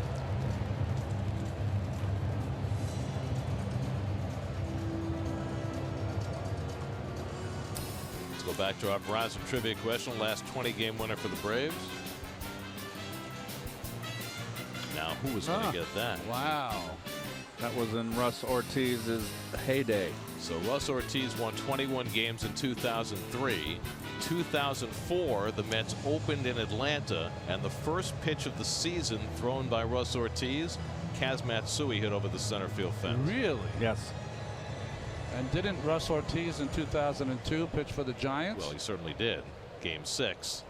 That apparently the Giants won to wrap up that series, which is why Dusty Baker handed Ortiz the ball as he left the game. But they couldn't run out the clock. They did not. They lost Game 6. They lost Game 7. The Angels were the world champions. Dominic Smith flailing at a breaking ball by Newcomb. Dom took one the other way for an RBI double in the 4th inning that gave the Mets a 2-1 lead. Now the Mets down by a run with 2 men on.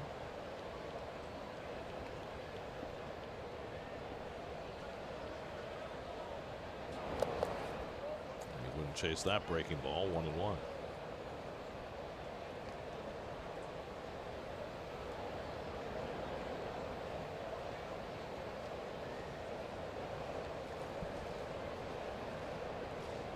I was just thinking, we were talking about the resemblance between Newcomb and Lester. You have to assume Sean Newcomb grew up watching John Lester. Yeah, idolizing him, pitching sure. for the Red Sox.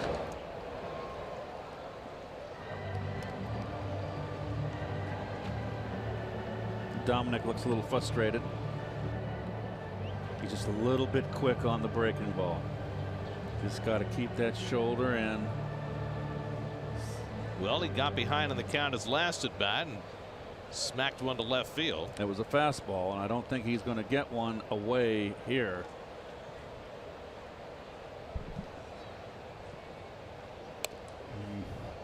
It's a high breaking ball and it misses. 2-2.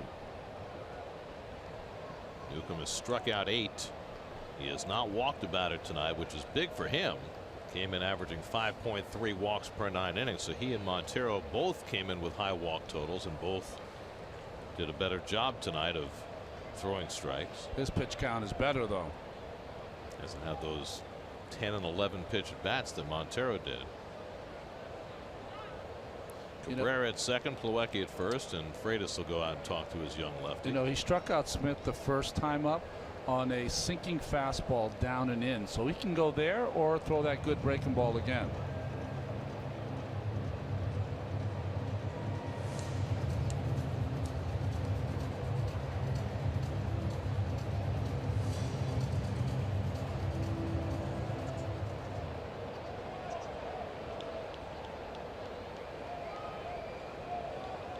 2-2 coming. This is downstairs with a changeup. 3-2. Dominic Smith, homers in back-to-back games, homers in 3 of the last 4 games, has not had a home run against a left-hander.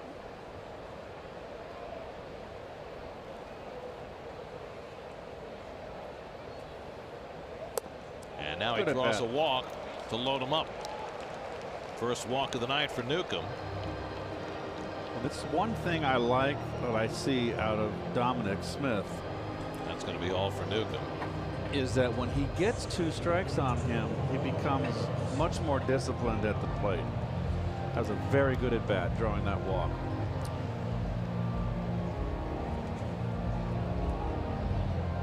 So Newcomb out after 5 1/3. They'll bring the right-hander in to face Lagares. 3-2 Atlanta. We'll be right back.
Park tonight to watch their team. It's a nice crowd, especially on a Friday night in September. It's a high school football night in Georgia. Dan Winkler is on to pitch for the Braves. He's been really good in his 3rd go-round with Atlanta. Missed all of last season because of a right elbow injury. They've been very judicious about how he's been used this year. Lagares fouls off the first pitch cutter, 0-1. They haven't worked Winkler back-to-back days. He's been up with them for a month, and he's only pitched 9 times. That surgery was for a medial epicondyle avulsion fracture of his right elbow. Could you spell that? No. Cabrera at 3rd, Plawecki at 2nd, Smith at 1st with 1 out. Mets down a run in the 6th. Lagares is 0 for 2 tonight. And one lines one, a one hopper grabbed by Albies. The turn by Swanson for the 4-6-3 double play that ends the inning.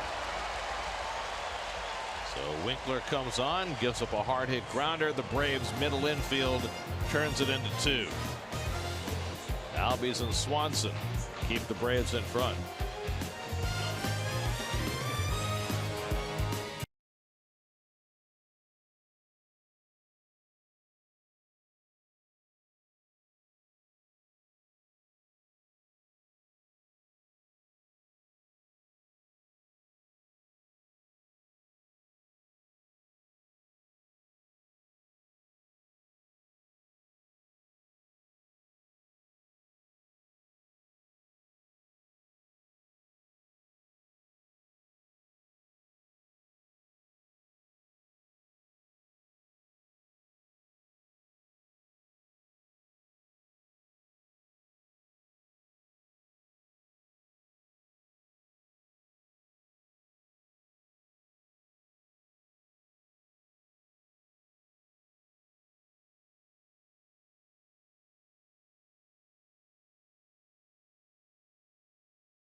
Freeze tonight. Of course, last time we were here in Atlanta, he went viral thanks to our telecast. Freeze has been a little bit more vulnerable lately, though. I think they've found some stronger competitors for him. Rio Ruiz leads off in the home sixth. The competitors are also gotten a lot smarter in how they race him. I think they need to give the competitors a little less of a head start. Not a head start, just a time to start. Forget about where they are.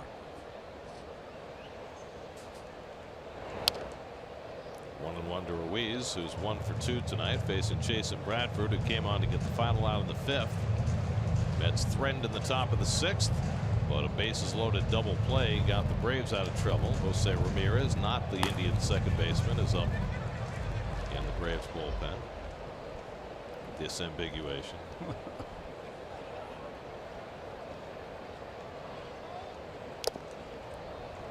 It's a good time to be Jose Ramirez with Cleveland, though. Yeah. What a player. Although, yeah, he's going to be in the MVP talk. They're losing today, though, Indians, in the 7th inning to Kansas City, down 1, 4-3. Yeah, they were losing yesterday, too. Yeah.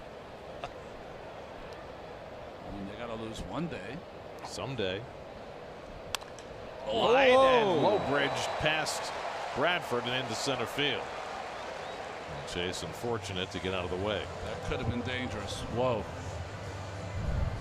Sinker right down the pipe. Didn't sink. Oh boy. Second hit of the day for Ruiz. Just past the 6 and the 4. You young kids, I want to be a pitcher someday. Work as hard on your breaking ball, your fastball, how hard you throw, as much as you do on getting in a position to protect yourself. Fielding position. Freitas takes a slider for a strike. Freitas doubled and scored in the 5th inning after getting credit for an RBI ground out in the 2nd despite catcher's interference. So he's had an entertaining 4th big league start. Jace Peterson on deck to pinch hit with the pitcher spot due up next. Grounded toward the hole. Reyes to his right. The toss to second in time to get the force. Nice play by Reyes to erase Ruiz for the first out. Well, between innings, this is how it went. Freeze against that guy who started slow, and then once the freeze got into gear, the guy turned it on. Look at those strides. I mean, he can run. Yeah, those are really, really good running strides. And he held off the freeze with room to spare. No celebration late either. Now, they've learned their lesson. I think the slow start is really the key. He's got the belt.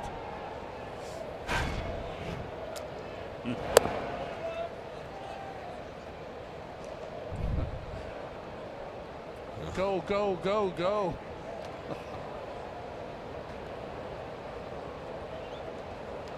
So the freeze apparently is beatable. Jace Peterson, the pinch hitter. Peterson's had a rough year. He's seen his playing time diminish after getting to play a lot last year.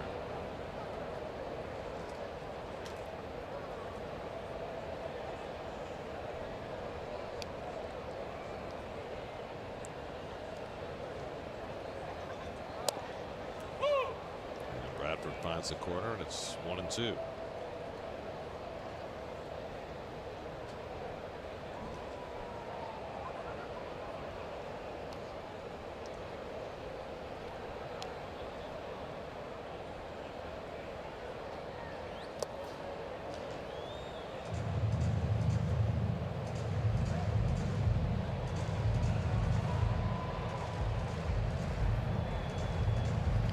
Malone getting ready in the Mets bullpen.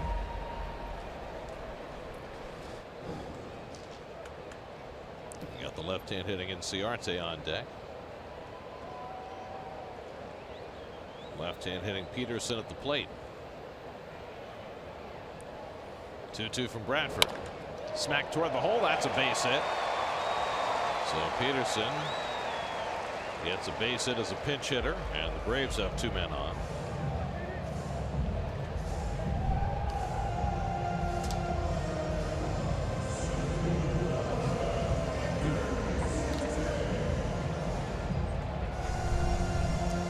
be all for Chase and Bradford. With Inciarte coming up, Tommy Milone will come into the game.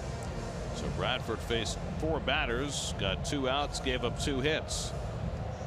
Bradford out, Milone in, 3-2 Atlanta in the 6th. We'll be right back to Atlanta. Stop it already.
Contribute $2,500 to Northwell Health and the Cass Institute for Women's Health.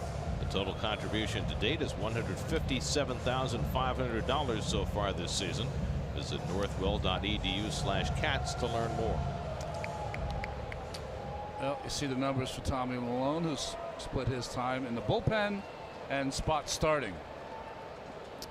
He pitched in the first game in Chicago, gave up a home run to Kyle Schwarber. Comes in to face Inciarte with 2 on, and he fouls off the first pitch curve. Inciarte singled in a run in the 5th inning that tied the game, then stole a base and scored the go-ahead run. And Eric Goodell, who just rejoined the Mets today, is up in the pen. Good to see Eric back. He had been having some vertigo issues, but medication seems to have solved the problem, and he is back and ready to go. Ground ball past the mound. Cecchini to Reyes and on to first for the double play that ends the inning. Just as the last half inning ended, the Mets turn a 4-6-3 double play to get through the bottom of the 6th. 3-2 as we head to the 7th.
Come on, Keith.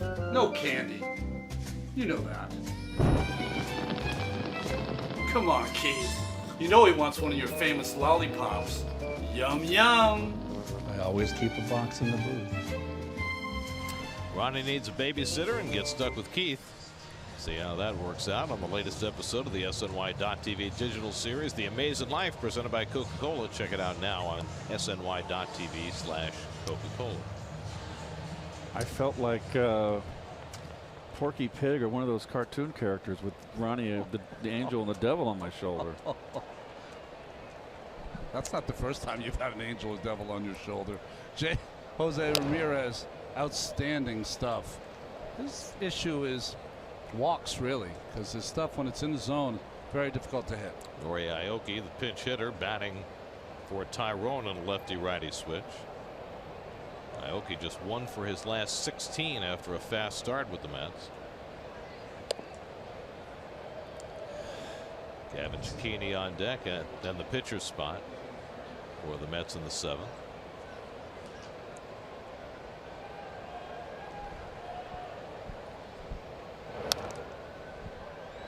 Fouls off the changeup, 1-2.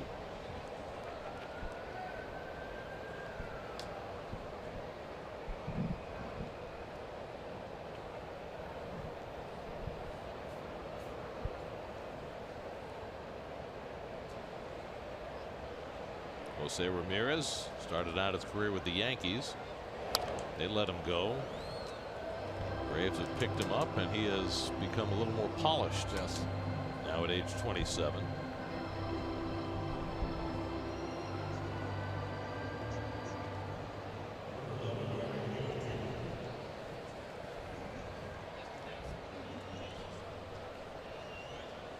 One-two to Aoki, and he takes a slider down. 2-2.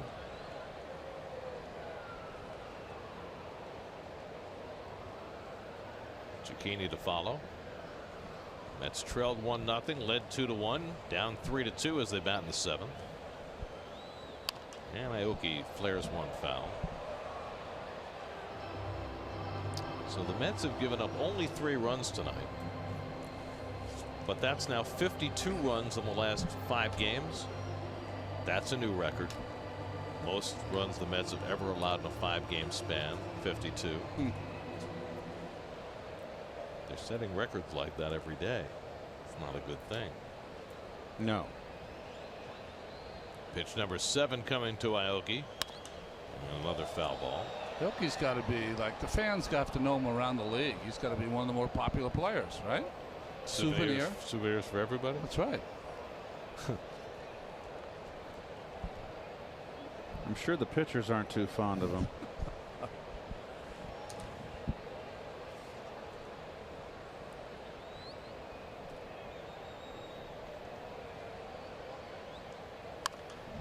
Three in a row into that same section.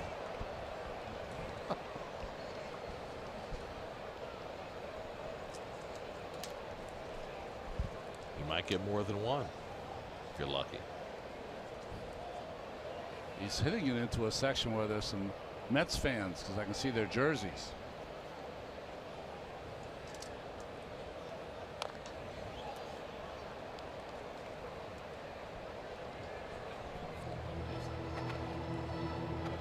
No souvenir that time. A mere foul ball. Hit me one. That's why I brought my glove. Come on, Nori.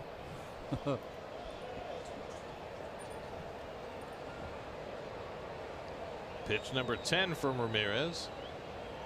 And Aoki slaps one right to Swanson.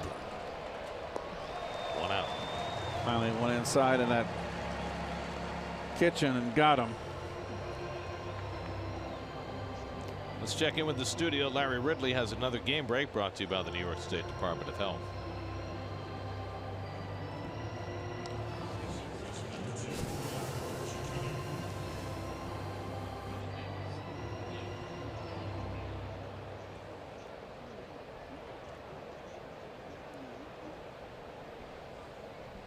Thanks, Larry. Here's Gavin Cicchini. Cicchini doubled and scored a run in the third, struck out in the fifth, 1 for 2. Brave starter Sean Newcomb went 5 1/3, allowed 2 runs, 6 hits. I think those guys are following their team on their phones. I mean, they don't look very happy. I think they must know that the Indians are down by a run. Maybe they had my cab driver. They're on the way to. Got lost on the way to Progressive Field. That's right. Phillip Evans out on deck to pinch hit. Cicchini pulls one down to third. Ruiz down to a knee to get it.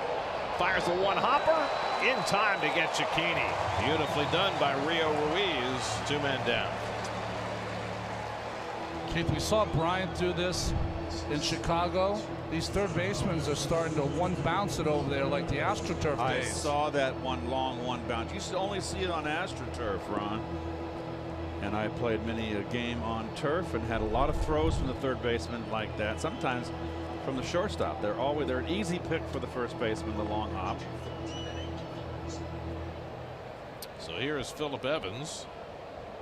2 hits and 5 big league at bats. The second one came last night. It was the last play of the game. Not often that a team down 14-6 has the game end on a hit, but that's what happened. I forgot that Evans hit that ball. Well, he dribbled one about 10 feet up the third baseline. Alex Avila, the catcher for the Cubs, gloved it, but then stumbled into foul territory as Evans flies one out to left. Tomas Nido was on second. He saw home plate unoccupied, tried to score. Pitcher tagged him out 20 feet from home plate to end the game. I don't see that very often.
People are looking at you right now, of course, and they're wondering what all that is that you have on, and maybe you can explain it. I know you can do it better than I. Well, I guess a doctor would explain. You break blood vessels when you pitch, and they expand and swell, and the way to take down that swelling is with ice. And hurt my back a little in the second inning, so that's why I got some on my rib cage here. So sort of look like the Elephant Man here, but you really do.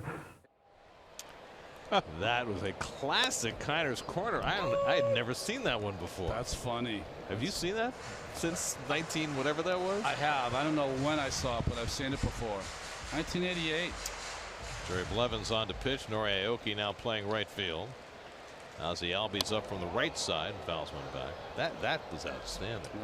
It was the greatest thing to go on that show. Yes. You left that show, you felt like a Hall of Famer because you were sitting with a Hall of Famer. Just the start of your broadcasting career, Ronnie. I must have had Just for Men then too. Yeah. It was the only ballpark you went to that you had that post-game interview in a studio right off the clubhouse. Levin strikes out Albies with a curveball for the first out. You would come from the dugout. You'd make a right to go in the clubhouse or a left to go into Ralph's studio. So where were you when somebody told you that you were wanted on Kiner's corner? Well, I'm thinking that what happened is because I had all the ice on already. I probably didn't pitch a complete game, so I was in there in the trainer's room, and they probably come over and, hey, Ralph would like you to do the show. I'm fine. But how about, like, if I was the Cardinals, I did my first Kiner show. Someone would come, and as you were coming off the field, there was someone that would come and say, we want you over at Kiner's corner. And of course it was, we had to walk all the way across the other side to the first base side. All that way? For a professional athlete, you had to walk all that way. With the spikes on and the concrete. Not good for the spikes, but it was worth it. Ralph slipped you that $100 bill. Got the bar bill. Perfect. With the IRS form? Yeah. Right. Yeah. Did you have to sign a waiver? Did we have to sign a waiver? No, you just went on the show. Yeah. Pretty sure. I don't remember signing a waiver.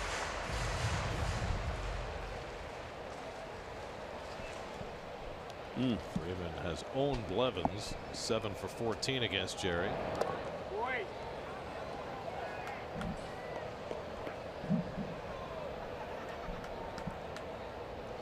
You know, part of it was, you know, not for the home team, but, you know, if you were on a visiting team, you got to meet Ralph Kiner. That was one of the coolest things. I agree. Nubbed off the end of the bat, and Cabrera will have no play on Freeman. That's an infield hit.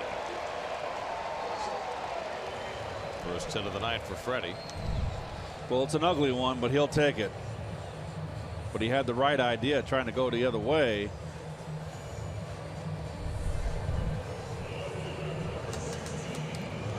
You know, everything I've heard from players about Kiner's corner is that going on the show is a great honor, all that, but really it was all about the money. That they love getting that $50, $100. $100. It was. I think it was 50 when they first started. Okay. Players didn't make a lot of money, Right. Gary. So That's exactly right. that was a big part of it, certainly. Plus, he didn't give it to you, Gary, in multiple bills. He gave you a nice, crisp Ben Franklin. And it was sweet. And the thing was that you know, when you went on the show, you knew, you know, you weren't going to be asked anything too difficult. Right. He was just going to give you the softballs, and after you're done, you felt like, boy, I'm great. Lane Adams takes a hack, and it's 0-2. Back in those days, the $100 bill was not in great circulation. Everybody had 20s and 10s and 5s and 1s. You know, and the $100 bill was not an everyday bill you ran across. That's right. And it was Ralph who actually handed it to you. Oh, yeah. It wasn't like Yes. some producer. No, It was Ralph. you wouldn't take it from a producer. You need it from Ralph. And Lane Adams strikes out on 3 pitches. Blevins with his second strikeout of the inning.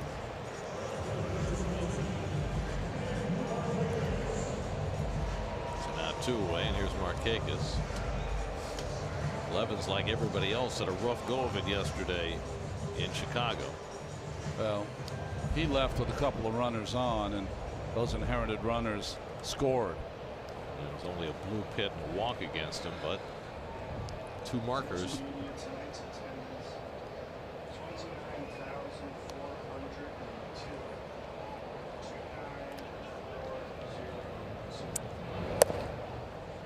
Markakis takes the fastball for ball 1.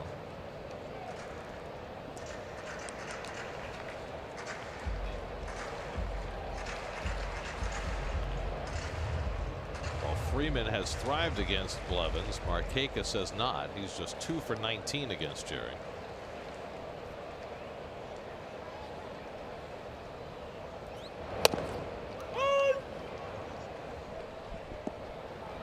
Tonight's starters brought to you by People's United Bank. Things look awfully good for Rafael Montero through the first 4, but the 5th crept up and bit him. Sean Newcomb struck out 5 in a row at one point, 8 for the night, and he is pitcher of record on the long side.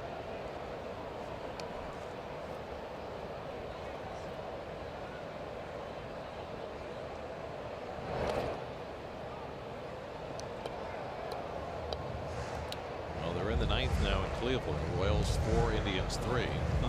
They got one more big finish in them. Such an emotional win for them last night. You said you were watching it, right? I was watching. Yes, I was at the hotel having dinner at the hotel bar and had the game on the TV. It was what an exciting finish, and there's so much emotion in that win for Cleveland.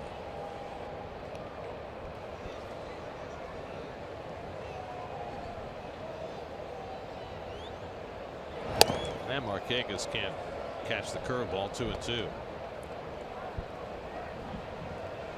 You suppose there are fans sentimental about the 1916 New York Giants who would like to see the Indians not get the record? I mean, can't be anybody alive who saw the 1916 Giants play. I would say no. Maybe, you know, a couple, but not many.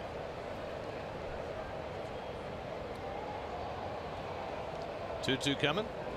And Markakis somehow got a piece of that ball, riding up and in. Tied up big time, up and in. So I'm just really happy that the rejuvenation of sports in Cleveland, with 2 years ago with the Cavaliers and 2 years now in a row for the Indians, just outstanding year. And this winning streak has brought thousands and more people to the ballpark. No question. They've had huge walk-ups the last few days there. And who knows, maybe another comeback in the offing tonight.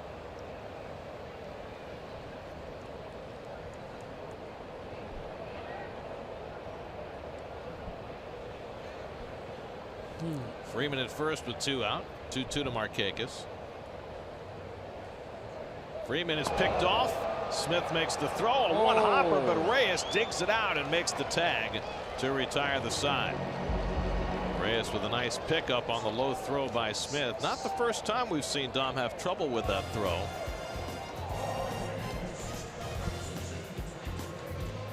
Yep. Reyes snags it out of the dirt. 1-3-6 caught stealing. Ends the bottom of the 7th.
Looking for a 23rd straight win.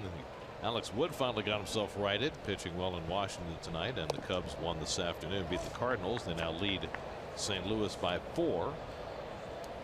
Jose Reyes leading off the 8th against Jose Ramirez, who starts his 2nd inning of relief. Jose 0 for 3 tonight. Drove in a run with a ground out in the third.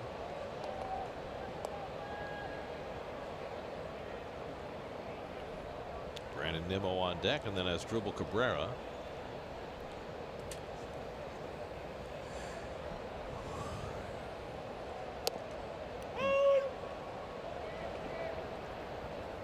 Sam Freeman, the hard-throwing lefty, is up in the bullpen for the Braves.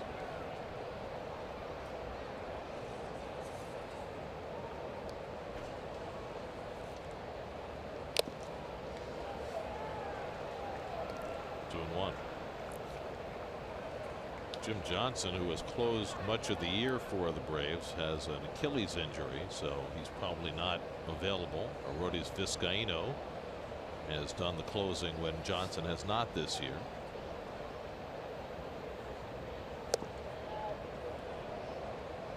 And now full count to Reyes.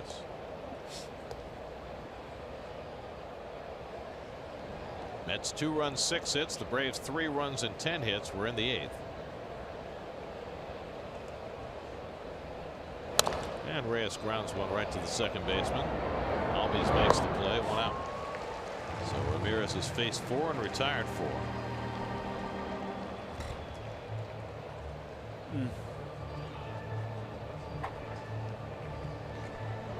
And here comes Brian Snitker, and he's going to bring in the left-hander to face Nimmo.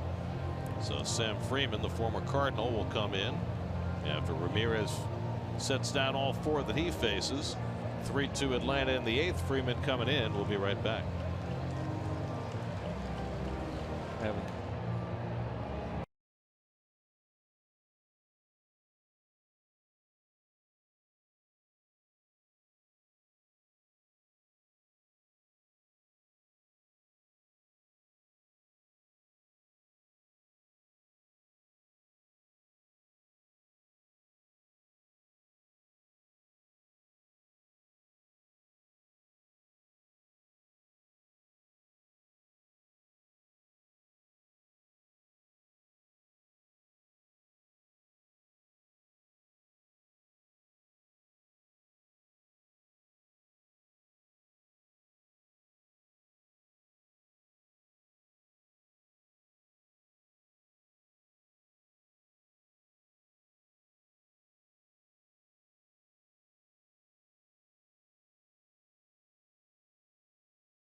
SunTrust Park in Atlanta. We're in the top of the 8th inning, and the veteran left-hander Sam Freeman will come in. Freeman, when he first came up with the Cardinals, hard-throwing lefty in here to face the left-handed hitting Brandon Nimmo. He's had a really good year, especially against the lefties, hitting 176 against him. Nimmo's 0 for 3 tonight, all of that against the lefty Sean Newcomb, and he takes a slider off the plate for ball 1. Newcomb went 5 1/3, allowed 2 runs, 6 hits. Dan Winkler got 2 outs. Jose Ramirez got 4 outs. And now Freeman.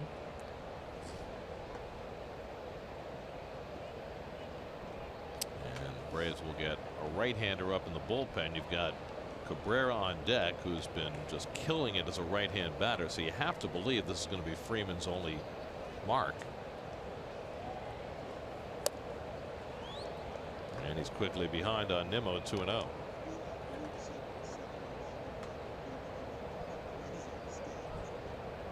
In Cleveland. Yandy Diaz just led off the bottom of the ninth with a base hit.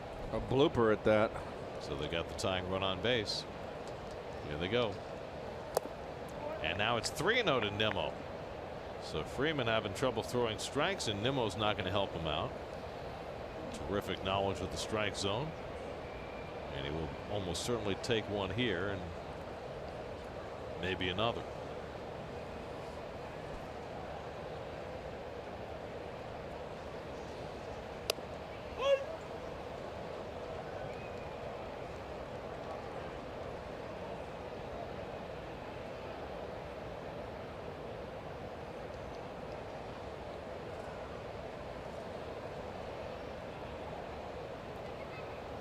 Three-1 to Nimmo, and he takes a fastball for a strike. 3-2.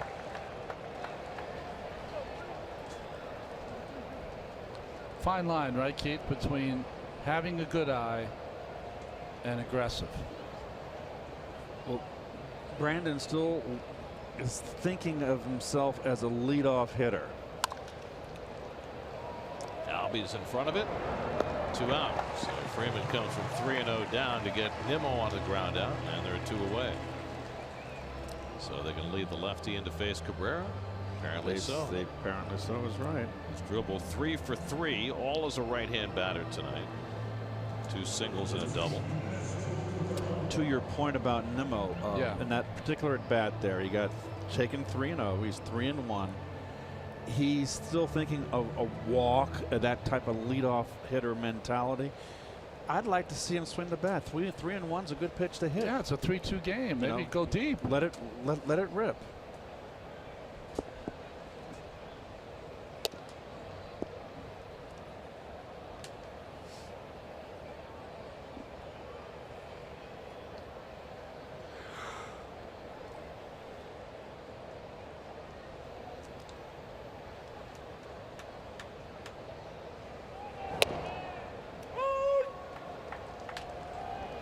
To Cabrera, who's now running a 9-game hitting streak. He's 18 for 33 over the 9 games. What'd you call it last night, Ronnie? Salary drive? Called it that this afternoon, Yeah. but twilight. That's what players called it in my day, anyway. Well, the salary drive back in the day when you had only the 1-year contracts. Yeah. Trying to get yourself a job and a raise for next year. 2-1 to Cabrera.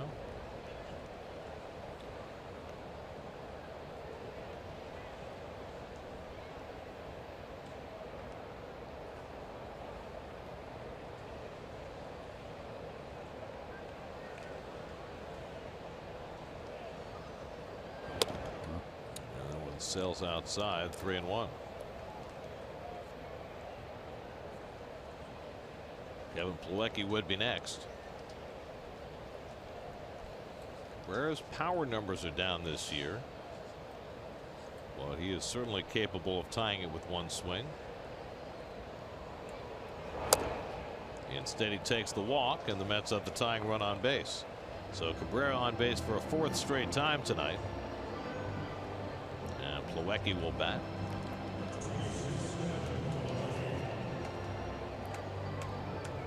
Kevin has 1 for 3 tonight on a base hit to left field his last time up.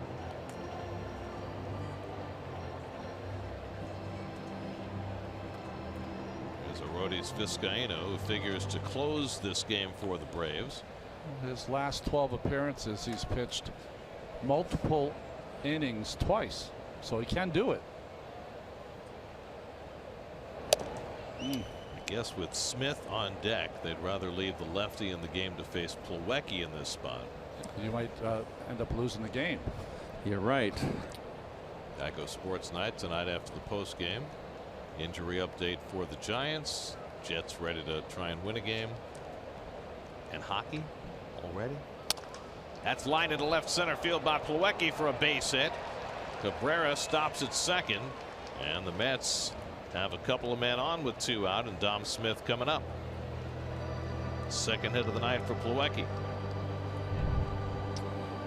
Got a breaking ball here, or was it a changeup? Not a bad pitch. It's too much plate.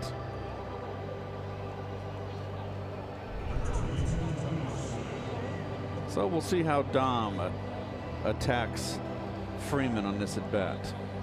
So a good night against the lefty Newcomb, an RBI double and a walk, 1 for 2, and now faces another lefty with the tying run Cabrera at second, Plawecki at first with 2 out. You spent a good part of the open talking about Dominic Smith with 2 out RBIs, yes, and hitting home runs back to back.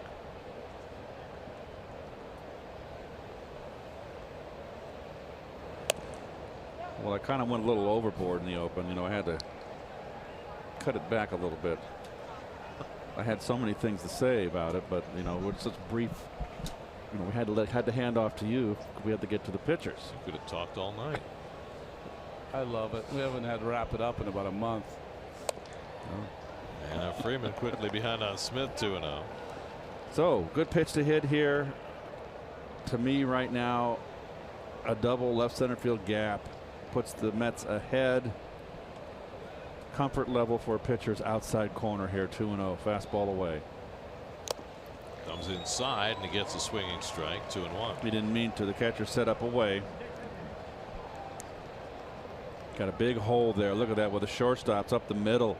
The third baseman, that left side of the infield is just beckoning. Cabrera at second, Plawecki at first with 2 out.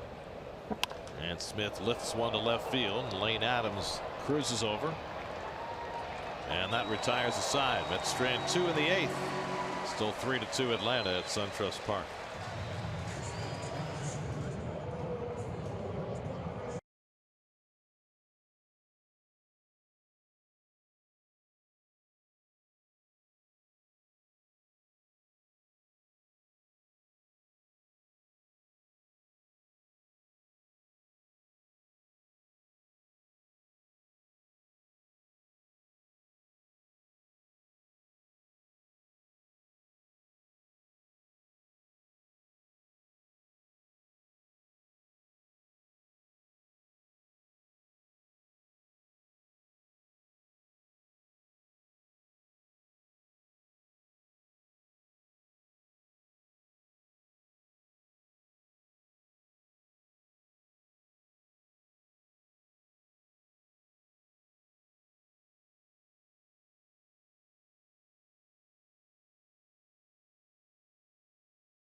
Mets. Sewald had a rough time of it in Chicago, as everyone did. Didn't seem like anyone who came in had any success. Meanwhile, in Cleveland, the streak is over. Mike Minor came on to get the save for the Royals, former Brave left-hander. And Kansas City defeated Cleveland tonight 4-3. And so the longest winning streak in American League history is stopped at 22. Apparently the players have come out on the field to salute the fans who gave them a rousing ovation after that more than 3-week streak came to an end. So the 1916 New York Giants are safe for another year. Wow, what a run. The best run since Pedro Serrano and Willie Mays Hayes. That's right. That's right. You know, sorry guys. You know, baseball is such a regional game that it doesn't always come to pass that an individual team has something happen, or an individual player that captures the entire nation. That did.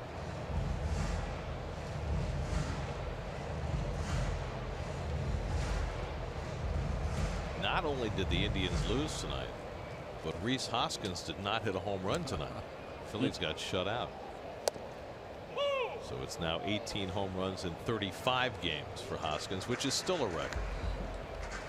I think the last one for me is I'm on the Stanton watch. Yeah, he hadn't homered in about a week and a half, right? 2-2 to Markakis. Hit past the mound, but Reyes playing right near the bag. Throws out Markakis, one away. Of course, the Mets will see Stanton starting Monday night, presumably in Miami, after the Marlins get home from their displaced series against the Brewers in Milwaukee. Apparently in Milwaukee, their ownership's group is outstanding anyway. They had a lot of palm trees, I guess, imported into Milwaukee to give the Marlins a little bit. Flamingos. They didn't bring the whole home run sculpture, did they? No. No. That game is 2-2 in the 7th in Milwaukee. Here's Dansby Swanson, who's 1 for 3. Of course, the Brewers need to keep winning. Cubs won this afternoon. Brewers need to win to stay 3 games behind them. They're also chasing the Rockies, who lead San Diego 4-1 in the 6th. Colorado 2.5 up on Milwaukee. Fly ball out to left center. Easy for Lagares. 2 out. So Sewald has set down the first 2. Looking ahead to the 9th, the Mets will have Lagares, Aoki, and Cicchini due up. Cards are 4 out now. Yeah. Well, Luke Weaver can't pitch every day. I mean, Weaver's been amazing. Is he 6-1 or something? 6-1, 1.89. Amazing. From Marty Bystrom of 2017. Oh, Marty call. Bystrom. 5-0 in 1980. He was like Bystrom that year. Was like who was the guy? Hawkins, when he had the good year for San Diego. And he Andy won. Hawkins. Andy Hawkins painted the outside corner knee high. Just had a lock on it. I'll give you a rookie difference maker down the stretch. How about 1964 Mel Stottlemyre? Oh yeah. Yes. Mel came up with the Yankees that year, and he went 9-3 in 12 starts.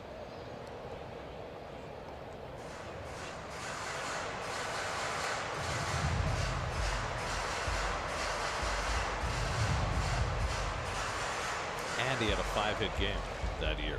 The last 5-hit game by a pitcher in the major leagues. Fly ball right field. Aoki has it lined up. And Ruiz is retired, and Sewald has a 1-2-3 bottom of the 8th. Last licks for the Mets, down 3-2 going to the 9th.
team next year. To me, this is more of a speed bump than falling off a cliff. There is still plenty here to get this team right back on track next year, but it'll be an interesting winter to be sure. Check out an all-new episode of Mets Insider presented by W.B. Mason Sunday at 5 only on SNY. Ronnie featured prominently. A little too prominently. Arodys Vizcaíno, who has 29 career saves, comes on in relief, and he came in to the music Hell's Bells, which belonged to the all-time saves leader Trevor Hoffman, who by the way had 601 saves. Now let's not blame it on Vizcaíno. I'm sure that was you know, a marketing team-wise thing, which they decided to go with that song. But that is, you can't touch that. Exclusive. You cannot touch that song. That's Trevor Hoffman's song. By the way, Trevor Hoffman had his first career save against the Braves. It's AC/DC song. Yes. And then Trevor Hoffman's song. I mean, you remember the controversy about Enter Sandman because that was the song for Mariano Rivera, but it was also the song for Billy Wagner. That's right. And Billy brought it to New York with him, and all the Yankee fans were up in arms thinking he had stolen it from Mariano, when I think Billy actually might have used it first. Yeah, he did use it first. But Hell's Bells, I mean, that goes in the Hall of Fame. That's it. With Trevor. Juan Lagares is 0 for 3 tonight. All that having been said, Vizcaíno is a really tough customer. Well, he's with Ramirez, who we just saw. He's just got outstanding stuff on the right side, kind of a bowling ball sinking fastball to go along with that good slider. Rory Aoki on deck, and then Gavin Cecchini for the Mets in the 9th. And that's hit sharply, but a one-hopper snagged by Albies. A lot of white showing, but he throws out Lagares. 1 down. A little snow cone there.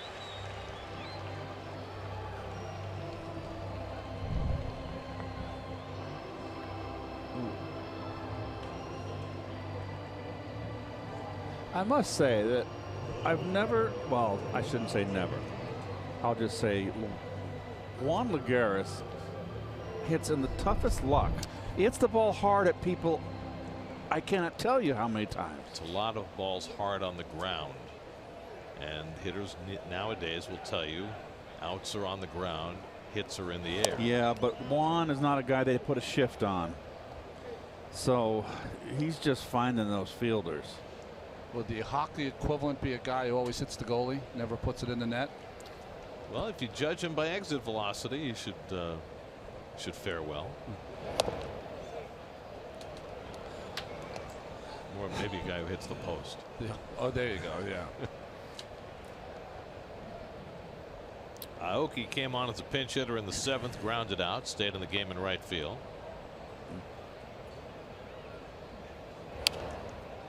And he gets jammed by Vizcaíno at 99 miles an hour.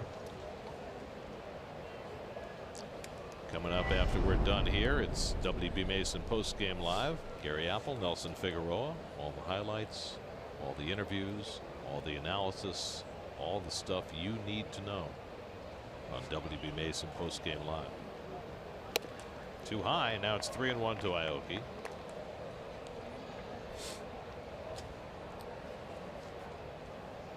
One blip for Vizcaíno this year is that he's given up 7 home runs in 53 innings of work. Aoki's not a big home run hitter, but he's hit 5 this year. Takes a cut and comes up empty, 3-2. You know, the first 2 trips we were here, the ball flew out to right field so significantly that you figured this was going to be a home run haven. It has not really proven to be that over the first 6 months of SunTrust Park's major league tenure. A 1-out walk to Aoki puts the tying run on base. The Braves have actually hit more home runs on the road than they've hit at home.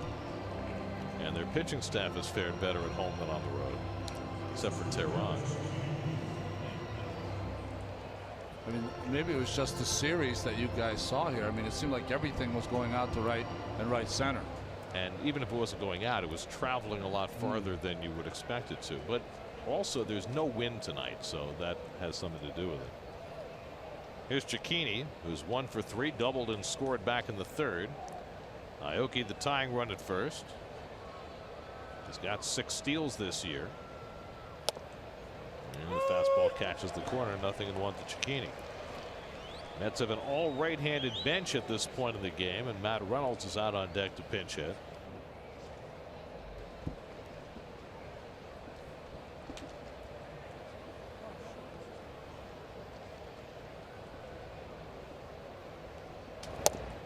And the slider catches the corner, and Vizcaino gets ahead 0-2. Pretty good one right there.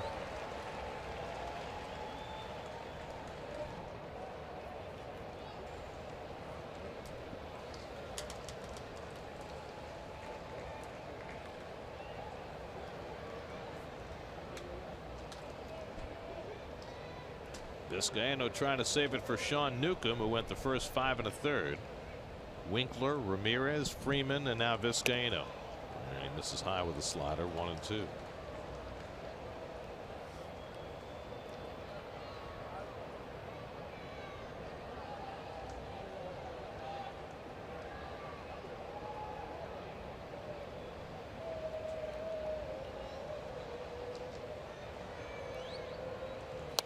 Cicchini pokes one foul.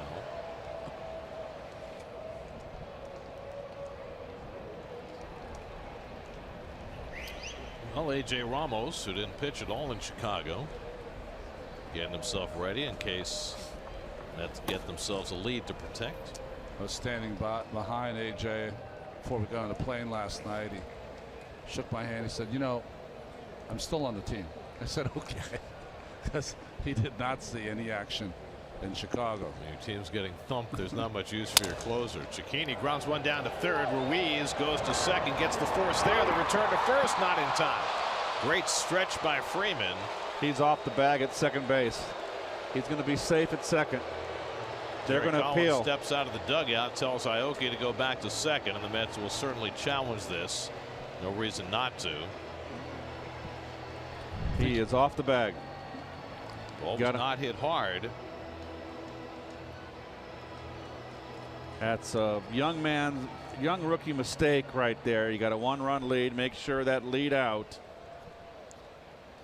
And you're right, Keith. Yep. He was not on the bag. He's off. But was Cicchini out at first? That was pretty close too. We might get challenges on both sides. They called him out. They called him safe at first. They called him safe at first, but I'm saying he might have been out. Safe. No, he's right. safe. Okay. He's safe at first. Right. And he's going to be safe at second. And Mets going to have first and second. And 1 out. So the Mets are challenging the call at second base. Play under review brought to you by Mazda. Driving matters. Larry Vanover's crew and Mike Winter's crew are in the replay center in Chelsea. You just can't do that anymore. You got to have contact with the base when you catch it before you turn it. And I think that is just a bad change in the rule. I do not like it. It leaves the second baseman and the shortstop, but particularly the second baseman, open to get clobbered. Well, except that you can't slide through the bag anymore. I know, but still, there are plays where you can do a stand-up slide and kill somebody. Honestly, it was an open mark for Aoki. Aoki didn't even come near him. He just slid into the bag. He could have slid into him and reached back with his hand. He just went right into the bag. Gotta make sure, Juan, a young man's mistake. So we wait for the decision. Hopefully not too long. C.B. Buckner was the umpire at second base, so he's on the headset along with Field and Culbreth, the crew chief. So from our view, he's absolutely safe at second, right? Well, the call in the field was out. Yep. We had one angle, I thought, that definitively showed he was off. And one that didn't. Right. Yeah. So let's see what the folks in Chelsea say. So it's either 2 out and a runner at first, or first and second and 1 out. It's hard to tell there because Aoki kind of shields it, but there was a shot from behind him that I thought was a better view. This to me is inconclusive. I agree with that. Right? I mean, his toe could have still been on from that, but there was one from behind him. Yes, from the outfield. Do we have that shot? Here we go. This one I thought showed that he was off. Yeah. What we should have done when replay went in, we should have ran our own clock and seen how much total time that we've spent on replays since replay. Now that would have been good. Now they're on the clock in Chelsea. Come on, guys. Well, the clock, you know, when they measure how long it takes, they start when the umpires put the headsets on, not when the play is over. So you've got a couple of minutes before they even get on the headset. That's a technicality. Right, well, I'm saying as soon as it starts. That's when we would start at our clock. It would be like that. That clock on 14th Street. Let's try a little blow up on this and see if we can get a better if view. he lifted that foot. Is the foot up before the ball hits? I don't see it. Well, here we go. They're coming off with the head. There we go. Here we go. Let's see the call. And out. Call him out. So the call stands. Okay. I guess there was not conclusive enough evidence to overturn it. So it goes as a 5-4 fielder's choice. Mets lose the challenge, and they're down to their final out of the night. And Albies just wiped his brow. Yes, he took a deep breath. So it's going to be Matt Reynolds. 2 minutes and 36 seconds. 2:36. 2 minutes and 36 seconds on the headset. Outside the 2-minute window. So here's Reynolds, the Mets' final hope. Matt had one at bat last night in Chicago and flied out. Cicchini, the tying run at first with 2 down. And Reynolds takes a strike from Vizcaino. If Reynolds can keep it going, Jose Reyes would be next.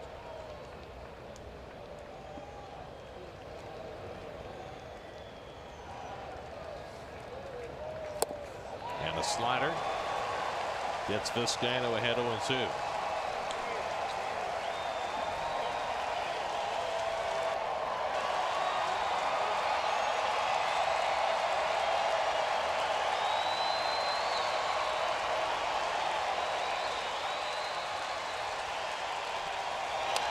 Reynolds hits it slowly. Ruiz comes in to get it, and the Braves win it.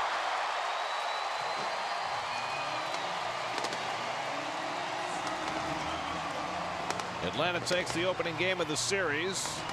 5 1/3 strong innings from Sean Newcomb. 1 shaky inning from Rafael Montero.